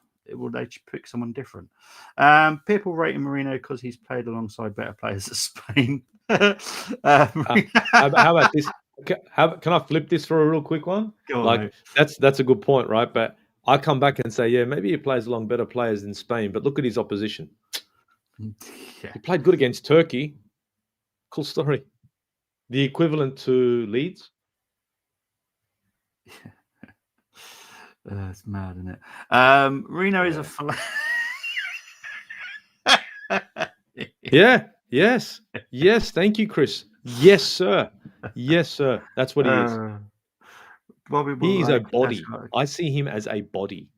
That's all he is. Because in the midfield where he's supposed to play, make an impact. He doesn't, right? So he's just a body. He's just a lamppost. Yeah. That's all he is. He's just a waste of space and a waste of money. It's not his fault, though. It's not his fault. No, I don't blame him. I don't No. blame Kai. I don't blame No. any player that's come to this team and been sold a dream. You're spot on, because everyone seemed the Madueke thing was ridiculous. I'm still ashamed of the fans that were attacking him. And I'll be honest, even some of the big YouTubers out there that are Arsenal fans and went out on, and all of a sudden I've not seen an apology or anything like that. No, you but won't. They should, because people can't admit they're wrong. Well, I'm disappointed because look. At the end of the day, I've supported Arsenal for many, many years. There's been a lot of players I would never want Arsenal to touch. Chris Kwame, everyone knows I hated the fact he signed anyone from Ipswich Town Football Club, because they are the team I hate the most in the world. So anytime we signed anyone, it was Richard Wright, Chris Kwame, the two players that come to my head, never wanted them, would never support them. But once they're in the club, I support them because they're wearing the Arsenal. But I would never go, oh, don't come anywhere near my fucking club. I personally wouldn't want them. But I trust the manager. I trust the club now. I don't trust the manager. I trust the club, because Berta is doing a great job. Now, everyone, for some reason, is saying, Mikel wanted Madueke. Not a single, apart from Zubamendi, and Kepa was a joint decision. I know you mentioned Norgard, but Norgard was a situation that, because there was no way we could get out the Zubamendi deal, Berta wanted someone with Premier League experience that wasn't expensive. So hence Norgard. But if we could have got Zubamendi cancelled, sorry, but it could have happened if there was a way that we could get out of it, because he wanted to go in a different route. He wanted a younger, not a very young, like a 19, he would wanted like a 22, 23-year-old DM to come in with a 27, 28-year-old DM. I know the names, and I personally would have been quite happy with those names if they came in. But because we couldn't get out of Zubi, we had to go with the more Premier League experience, cheap. Norgard's a dirt cheap. Admittedly, I'm annoyed by the signing because he hasn't played for us yet. I do think he's going to add something to our team when he does come in, because he's a threat from set pieces. He's hard working. I'll be honest, I'm more interested in watching him than Marino, because I love Norgard. Yeah, I'll be honest. And this again, it's not any hate towards Marino. I know it sounds like it, but Marino has, as a player, I love watching him at Sociedad. I wasn't that impressed at Dortmund, because Dortmund's my German team, so I got to see him there. Definitely was not impressive at Newcastle. But I just knew he wouldn't fit in our team, because he's too. It's not him. He's a slow player. I want us to be faster, more exciting going forward. Marino will slow us down every single time. What team does he get into in the Premier League? West Ham. There you go. Marino, you know what I say, he hit the ground running? Marino hit the ground with his face. That's what he's done at Arsenal. In the 8, in the 10 role. We're forcing it too much. Way too much. And hence the reason why I watch him, but I watch everybody. Yeah. And I really look at players, and that's why Calafiori, I look at, and Eze was an easy one, but I watch him more and more. And then when people sit there and want to praise him, I just think to myself, I'm sorry, you guys are not watching the game. You guys are just on an agenda, much like Madueke. I mean, you remember with Kai Havertz, when we signed him, I couldn't stand him. Yeah. Because I hated him at Chelsea. But when he started performing, I called myself out on my own channel. Yeah. And even till now, I give Kai Havertz benefit of the doubt. I know he's injured, but he did a job for Arsenal better than what he did at Chelsea. Plain and simple. And Madueke right now, I didn't want him, but when I brought him in, I said, okay, I understand it's depth, and he's doing a job. He's hungry for that right wing, right? And you know what? Yes, he hasn't led to goals, but he has been wreaking havoc on the right side. Let's just wait and see how it goes. Yeah. But anyone who's going to come out and butcher a player, and because you don't like him, it's fair enough. But back it up. And if that player comes good later on, be big enough a man to say, you know what? Shit, he Yeah. showed me. I'm on the bandwagon because I was not in belief. I wasn't believing it. I believe the hype now. Fair shout. Yeah. But you won't get that. You won't get that because everybody just wants to be. Oh, I was right. Yeah. No, mate. No, mate. In life, you're going to be wrong as much as you're right, and it's about how you respond to being wrong, because that will dictate how many times you're going to be right. If you're going to be pig-headed, you're always going to be a 50-50.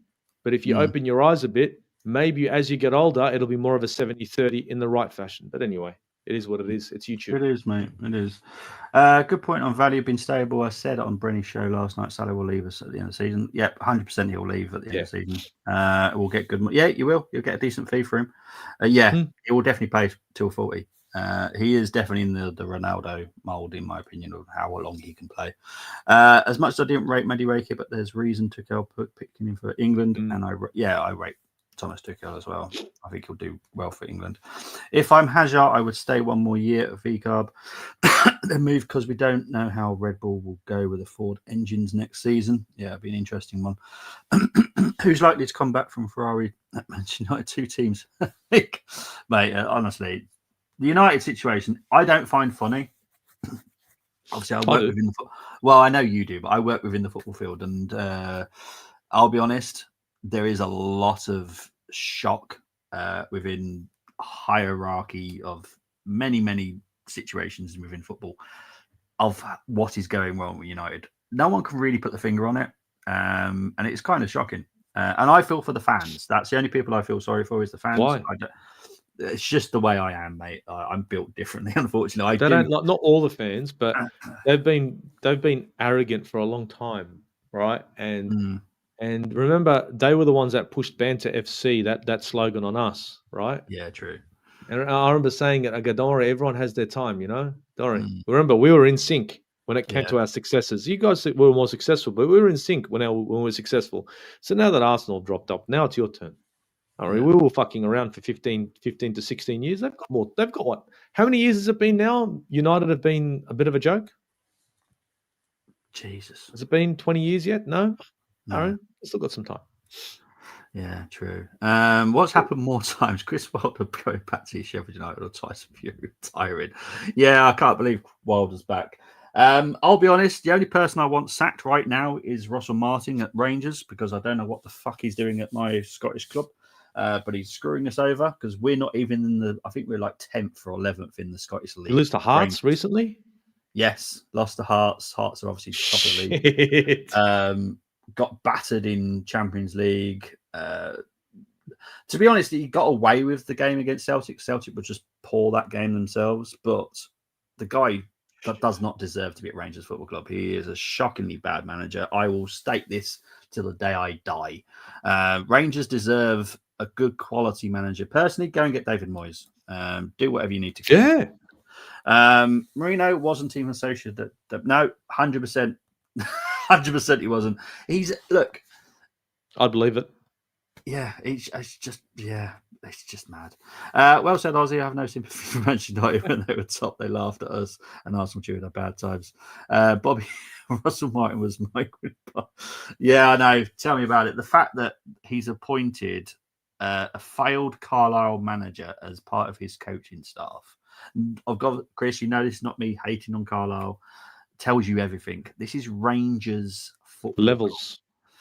Rangers Football Club. I know everyone says, "Oh, Scottish football's rubbish." It's not. But when it's Celtic Rangers, in their world, there is levels to this. Yeah.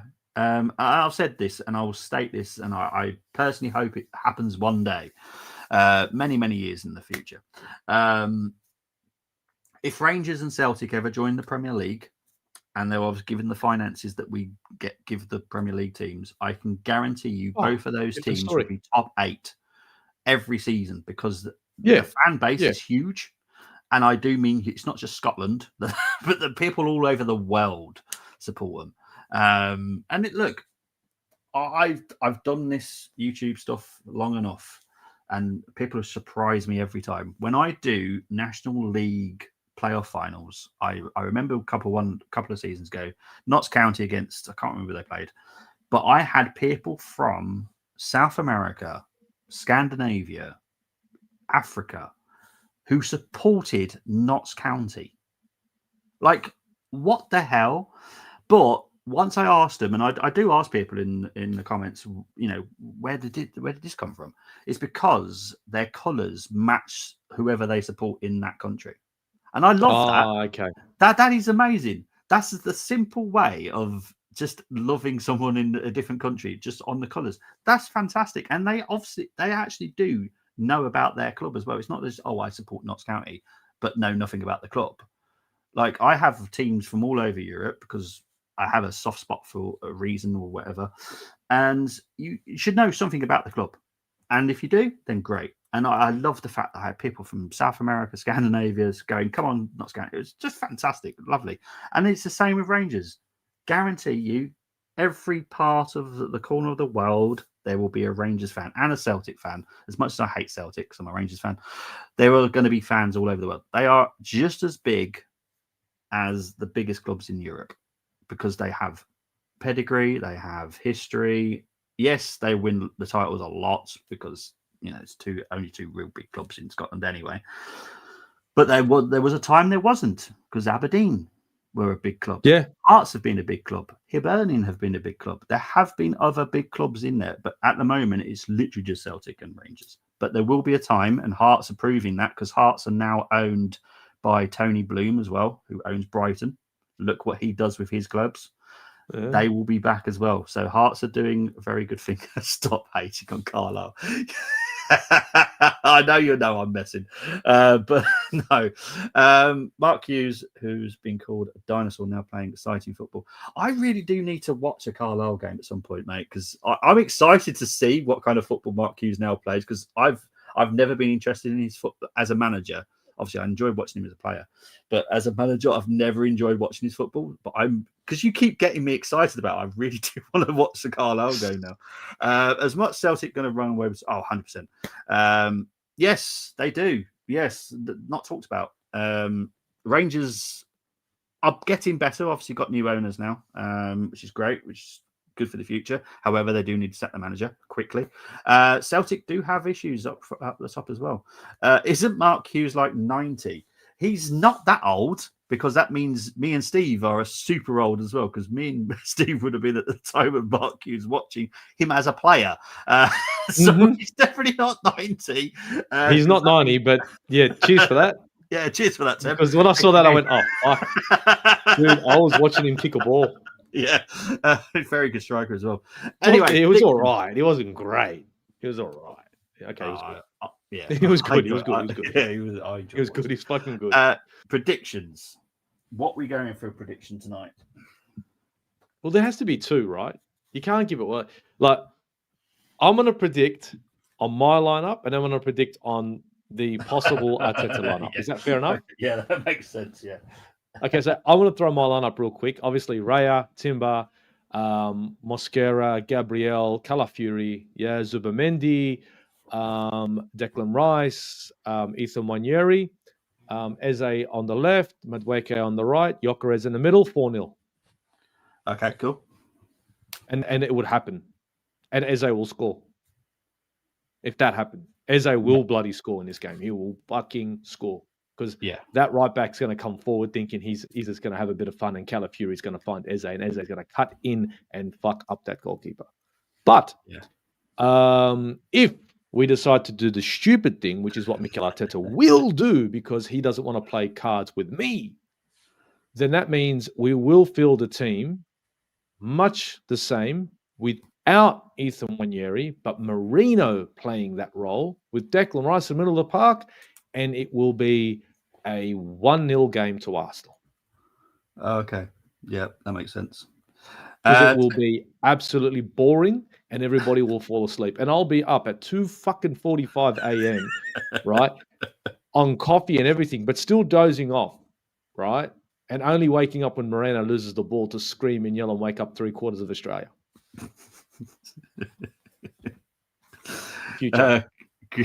Chris is going with 2-0 to the Arsenal. Temi, who never does a normal prediction. He always does the mind game prediction. So he better be very careful here because he has gone for an Arsenal 2-0 win. I hope I've not jinxed it. I know what you mean about jinxing because you always go with the opposite. He actually went for a 3-0 Nottingham Forest win.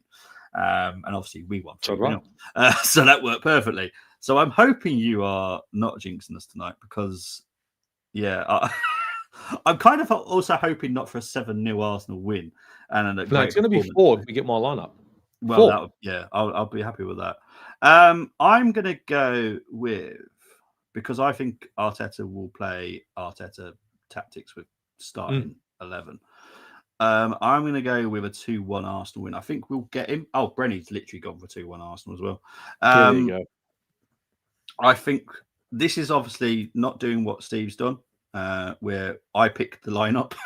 Because if I pick the lineup, I'll be confident that we'll get a very nice, easy win. But I think Arteta will just do Arteta things tonight and just, we'll get that lineup and we'll go, what the fuck? And that's always going to be like the Arteta vibe up until he falls on his own sword. And Arteta needs to wake up. You're going to fall on your own sword. Understand this. You are being set up. And I just hope he understands that the club just spent close to 300 million. You are being set up because if you don't do anything, there is a massive excuse to say, we tried to back you. See you later. You're being set up. So Josh can say, I did my thing. Berta can say, we did our thing for you. We did everything we could possibly do to make you successful, but you decided to walk into the same wall. There's the door, not the wall, the door. Yeah. That's honestly what he's being set up right now. You know what I mean? In the corporate game, when you're getting a lot of backing over a long time of a bit of failure, the pressure's on because it's like, okay, we're going to back you. Now show us that you can come back and give us what you promised with all this backing, with all these quality players. Let's see. So that's what he's in. And I'm hoping that he can see that for his own neck, that he will say, you know what? I need to field the team that will actually go ahead and win a game and not field the team because this guy I signed and this guy I signed just because I'm having a bit of a dick measuring contest, that this guy's good. Yeah. Because that dick measuring contest is going to have you outside the Arsenal stadium with your dick in your hand. I'm sorry, but it's exactly what he's doing. It is exactly what happens in the corporate world when you hire a person that unfortunately isn't good, but you do your best to make him look good because it reflects upon you. And the high performing people that are in there look at that and say, well, what am I here for? But don't worry, Arteta. TikTok. Change. Trust me, it's good for you. Yeah. Look, Steve's spot on. Look, it's not like we're stitching him up because we're not. At the end of the day, we've got a different process. And the Edu Mikel friendship was just too good. And when I say it's too good, is Edu was doing things just to please Arteta, which shouldn't be the right way of doing it. What should be happening is the good for the club. Andrea is doing that. The first few times he came in and he just looked around the training ground, he was like, what's this about? Approached who he needs to approach, spoke, things got changed quite quickly around training sessions and stuff because things are just a little bit odd. Now, bear in mind, Andrea has worked at Atletico Madrid for like over 10 years. In that time, they won 2 leagues. The first season he came in, he wasn't sporting director, he was the one, I think it was technical director. That first season he came in and they won. I think they won the league season or 2 seasons before he left as well. And his relationship with Diego Simeone was fantastic. It was a working relationship and it worked brilliantly. Diego said, like, this is what I need. And Diego went out and got it. Yeah, you can look over the signings he made and go question mark, question mark, question mark. But not all of them are going to work. I don't care who you are, how much money you've got. All transfers are not guaranteed to work. It's just life. Mbappe, if you look at Mbappe last season, I'll be honest, that did not work last season. This season looks a little bit better. But a different manager, all that kind of stuff. So yeah, it is what it is. Andrea is doing a great job. He's with us for guaranteed 2 seasons. I hope it's longer. I think it Yeah, will be. I Personally, want 2 more. yeah, I want 4. I personally, with what I know that what Kronkers want to do, I want to see Andrea for at least 5 years. I don't expect to see Mikel here for 5 years. I'll be honest. I don't care what happens this season. I don't care if he wins. I do think at some point, a club will be coming calling, and I think he'll go to that club. I'll talk about it more when I think it's definitely going to happen. I want him to be successful. I really do. Yeah, 2027 is a year I'm excited to look for the future, because there's a path that is clearly open in my eyes. Maybe not fans because they don't see what's happening behind the scenes, but 2027 for me is a year that could be interesting for Arsenal Football Club, in my opinion. So yeah, there we go. Steve. Crossed. Yes. Thank you ever so much for coming on, mate. Where can they find you? Oh, me? Okay. You can find me on Aussie Gunner channel, YouTube channel. And look, if you're going to jump on that channel, do yourself a favor, subscribe, but turn on the bell notification because I'm Random FC. And on Instagram. So those are the 2 places you'll see me. You won't see me on X and all that because I just don't get it.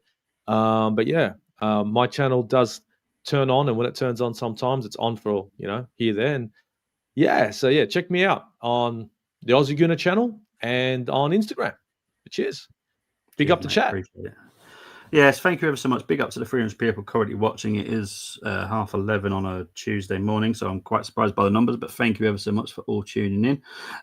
You'll see me again tomorrow. Obviously, I won't be doing the watch along unless you fancy watching loads of people in black people just watching the game and trying to be quiet whilst watching the game. It's going to be funny, I'll be honest. I've been getting messages going, "Are you watching the game?" I went, "Yeah, of course I'm watching the game." They're like, "Oh, watching the game, yeah, but like it's hard doing a watch along. Like I want to do them, but it's just difficult." Oh yeah, watch alongs are tricky. I don't think I definitely won't be doing a watch along from a funeral later. As much as I'll find it hilarious. But yeah, you will definitely see me tomorrow. I think it will be about 4:00 UK time to do the reaction. I know it's a bit of a weird time, but it's the only time because I'm in London all night, so I'll have to get back as well. So probably 4:00. I'll do the reaction tomorrow. Then Saturday night will be the Man City preview. I will be doing a watch along on Sunday for the Arsenal City game. As much as I hate doing City, but like I said, and I've said this many times, Man City are entertaining this season now, but that also helps them become more beatable, which is hopefully a good thing for us. Look at Donnarumma in goal, man. Oh, man. I don't get that signing. I'll be honest. I don't. Nah, he's a quality keeper, dude. Oh man. Oh, he's a quality goalkeeper, but high end. Yeah, I I don't get it. But look, I've got Raya in goal, so I can't say I wish I had Donnarumma because I'd be like, not really. Not when I have Raya the way he is. I know Look, I've been a Donnarumma fan for years when he was in the Serie A, and I was telling everybody this guy. But if it was like, are you going to take Raya or Donnarumma? I'm taking Raya. Yeah. So am I. I know that sounds mental because Donnarumma is like, well, I think if world class, right? Yeah. If you were asked to probably 1,000 people, the majority would choose Donnarumma as the number 1 goalkeeper in the world. And you're probably right. But the thing is, like, I get it. He's world class. I'm gonna say, well, what makes him world class? Like, is it Serie A and Paris Saint-Germain? Okay, well, look at Raya's record since he's come to Arsenal. Yeah, it speaks for itself. Like, and that's what kills me. I can only base my judgment for a goalkeeper for Arsenal with the statistics in the Premier League. I don't care about international. Mm-hmm. And this is the thing. And real quick, when I hear people talking about players and how they do win international, I don't give a shit. I say that's bullshit to me. I don't care. That means nothing. James Rodriguez, international, huh? How did that work out, Real? Good signing, huh? Soldado, good God signing, huh? almighty. Oh God. Yeah. Do I have to say it? So that's why I just, like it's what happens in the Prem. You know what I mean? I mean, Squirts, how's he going? I mean, I'm not going to get into that one. No, well, look, You know? obviously from a German point of view, I hope he does well. I think he's a good player. I think He at the is. moment, what the problem is? The way they're playing. It's Yeah. not good for the wingers. It's not good for the midfielders. I think Arne Yeah. Slot just needs to turn the screw in a different direction. That's it. And they're going to be flying. Yeah, I agree. But yeah, Donnarumma and City goal is just weird. I don't get it. But that again, if you look at the way that Man City do business, it's very similar to us now, where Pep gives what he wants and City go out and do what they can. I'll be honest, I'm pretty sure he's not impressed by Donnarumma. He's like, really? How's that work? But yeah, Raya. Talk about Raya very quickly about the Forest game. Everyone's been talking about this, especially at work. That save that he made from Wood. Now, I'll be honest, Wood did extremely well to get anything onto that cross. Yeah. Because obviously it was behind him, so he obviously used his chest, and he did that on purpose because he has got one head of a strong chest. That save from Raya, he amazes me every time with his saves. His reaction is just impeccable. Does he have brain farts? Yes, he does. Yeah. Do most goalkeepers have brain farts? Yeah, they do. But his shot stopping is incredible. His reactions is incredible. Would you say he's showing little bits of signs of the guy I got on my back here, David Seaman, in his prime? Forget about the playing out from the back, but the shot stopping prowess. Yeah, I'll be honest. Seaman is always going to be my number one. Always. No one's ever going to. Well, that's who's on the back of this shirt. On the back of this shirt is David Seaman. Yeah, rightly so, because he's the only person that's made me smile all the time in goal. Because people have been saying, "Oh, what about Jens Lehmann?" No, see you later. Seaman didn't do it for long enough. No, Seaman did it. Seaman did it all. Seaman did it for shits and giggles. Yeah, got better with age. He did, and look, I had the privilege of being at Highbury a lot. I was in the North Bank a lot, and I was always in a seat where it was very close to the goal. And when Seaman, didn't have anything to do, or there was a stopping play, he would always turn to the fans and have a good old natter with us and have a good old chat and a bit of banter with everybody. And I loved him. And he's such a nice gentleman even now. That's it. You can so see that in him. Yeah, and Raya, he is outstanding. He has brain farts. We've had a lot of goalkeepers that have had brain farts. I'm used to it now. But yeah, he's probably. I liked Ramsdale a lot. But yeah, Raya takes Ramsdale's spot now easily. Yeah. I think Ramsdale's the kind of goalkeeper that if he was put under pressure and there was 80 minutes of fucking just shots on him, he'd be happy. Yeah. Right. And he could stay on there. But as soon as the game slows down, and that's when you have to concentrate to watch the play, you literally have to watch the play to know how to position yourself. It wasn't for Ramsdale. No. But that was, every high-end goalkeeper has their turn-off moment, but their turn-off is let's watch the game and see how the attack could possibly come back at me. And you have to be on the edge of your seat, right? And as a goalkeeper, you have to always be ready because you can make 25 saves in a game. It's that one save that you didn't make that pretty much throws everything that you did out the window. Yeah. And that's why for a goalkeeper, a defender, and a striker, that's the worst. And a number 10, because the number 10 could create 1,000 chances. No one finishes. He did nothing. The striker did nothing. And it's a hard position. But the goalkeeper's got the biggest, I think, for me, one of the worst positions in the game. And I'm looking at Raya and I see some of the saves and I see what he's doing. And it's a little bit, because I watch David Seaman a lot, I'm seeing those flashes of Seaman like, shit, FA Cup Seaman, right? Like, what the fuck? Yeah. How? Mm-hmm. That kind of save I'm seeing a lot from Raya. And I'll be honest with you, and I don't know, have you ever been this comfortable with your goalkeeper? Ever? No. Apart from David Seaman. And the only the weirdest part is when I'm not comfortable, it's not to do with Raya. It's to do with the way that Arteta wants to play football, if that makes sense. Yeah, the way he distributes the ball and how he wants to bring Raya into it.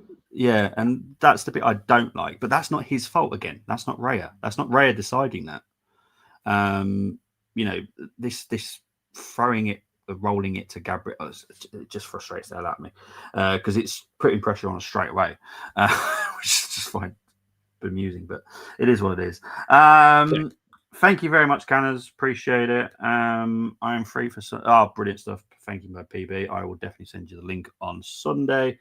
And there will be a reaction fairly soon after that game as well. So yeah, you will be covered. And to get everyone really excited, obviously Port Vale is next week. Everyone get ready to tune in for that because obviously there will be a challenge as normal. So yes, you've got to pick 5 from the Port Vale lineup, but also there will be a retro challenge as well because we have played them in recent history. Obviously, I will never do anything pre-1980s because I wasn't alive to watch them, so I can't score something I don't know anything about the players. But I think we played in 1997. We actually lost to him on a I think it was a replay or a 2-legged game back in 1997. Bergkamp was playing, by the way. This is like how. Yeah, but that wouldn't have been under Arsene Wenger. That would have been under not 97. That would have been what's his name? 97. Would that be? Was it 96?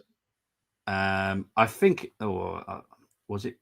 Was it Bruce Rioch? I'm trying to remember. Would it have been who would have been the manager? So let's just have a look at the date. Because it was for 1 year. Bruce Rioch. Bruce Rioch. Was that him? It would have been under him because it could have been under him because I'm pretty sure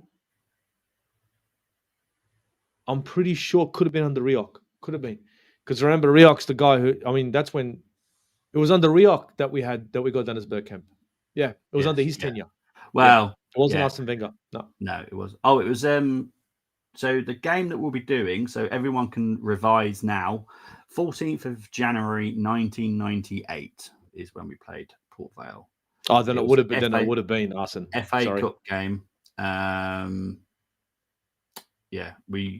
So obviously we drew in the first game. Obviously, this is a FA Cup replay. We drew 0-0 at home, and then we had to go to Port Vale's ground, and we drew 1-1, and we lost.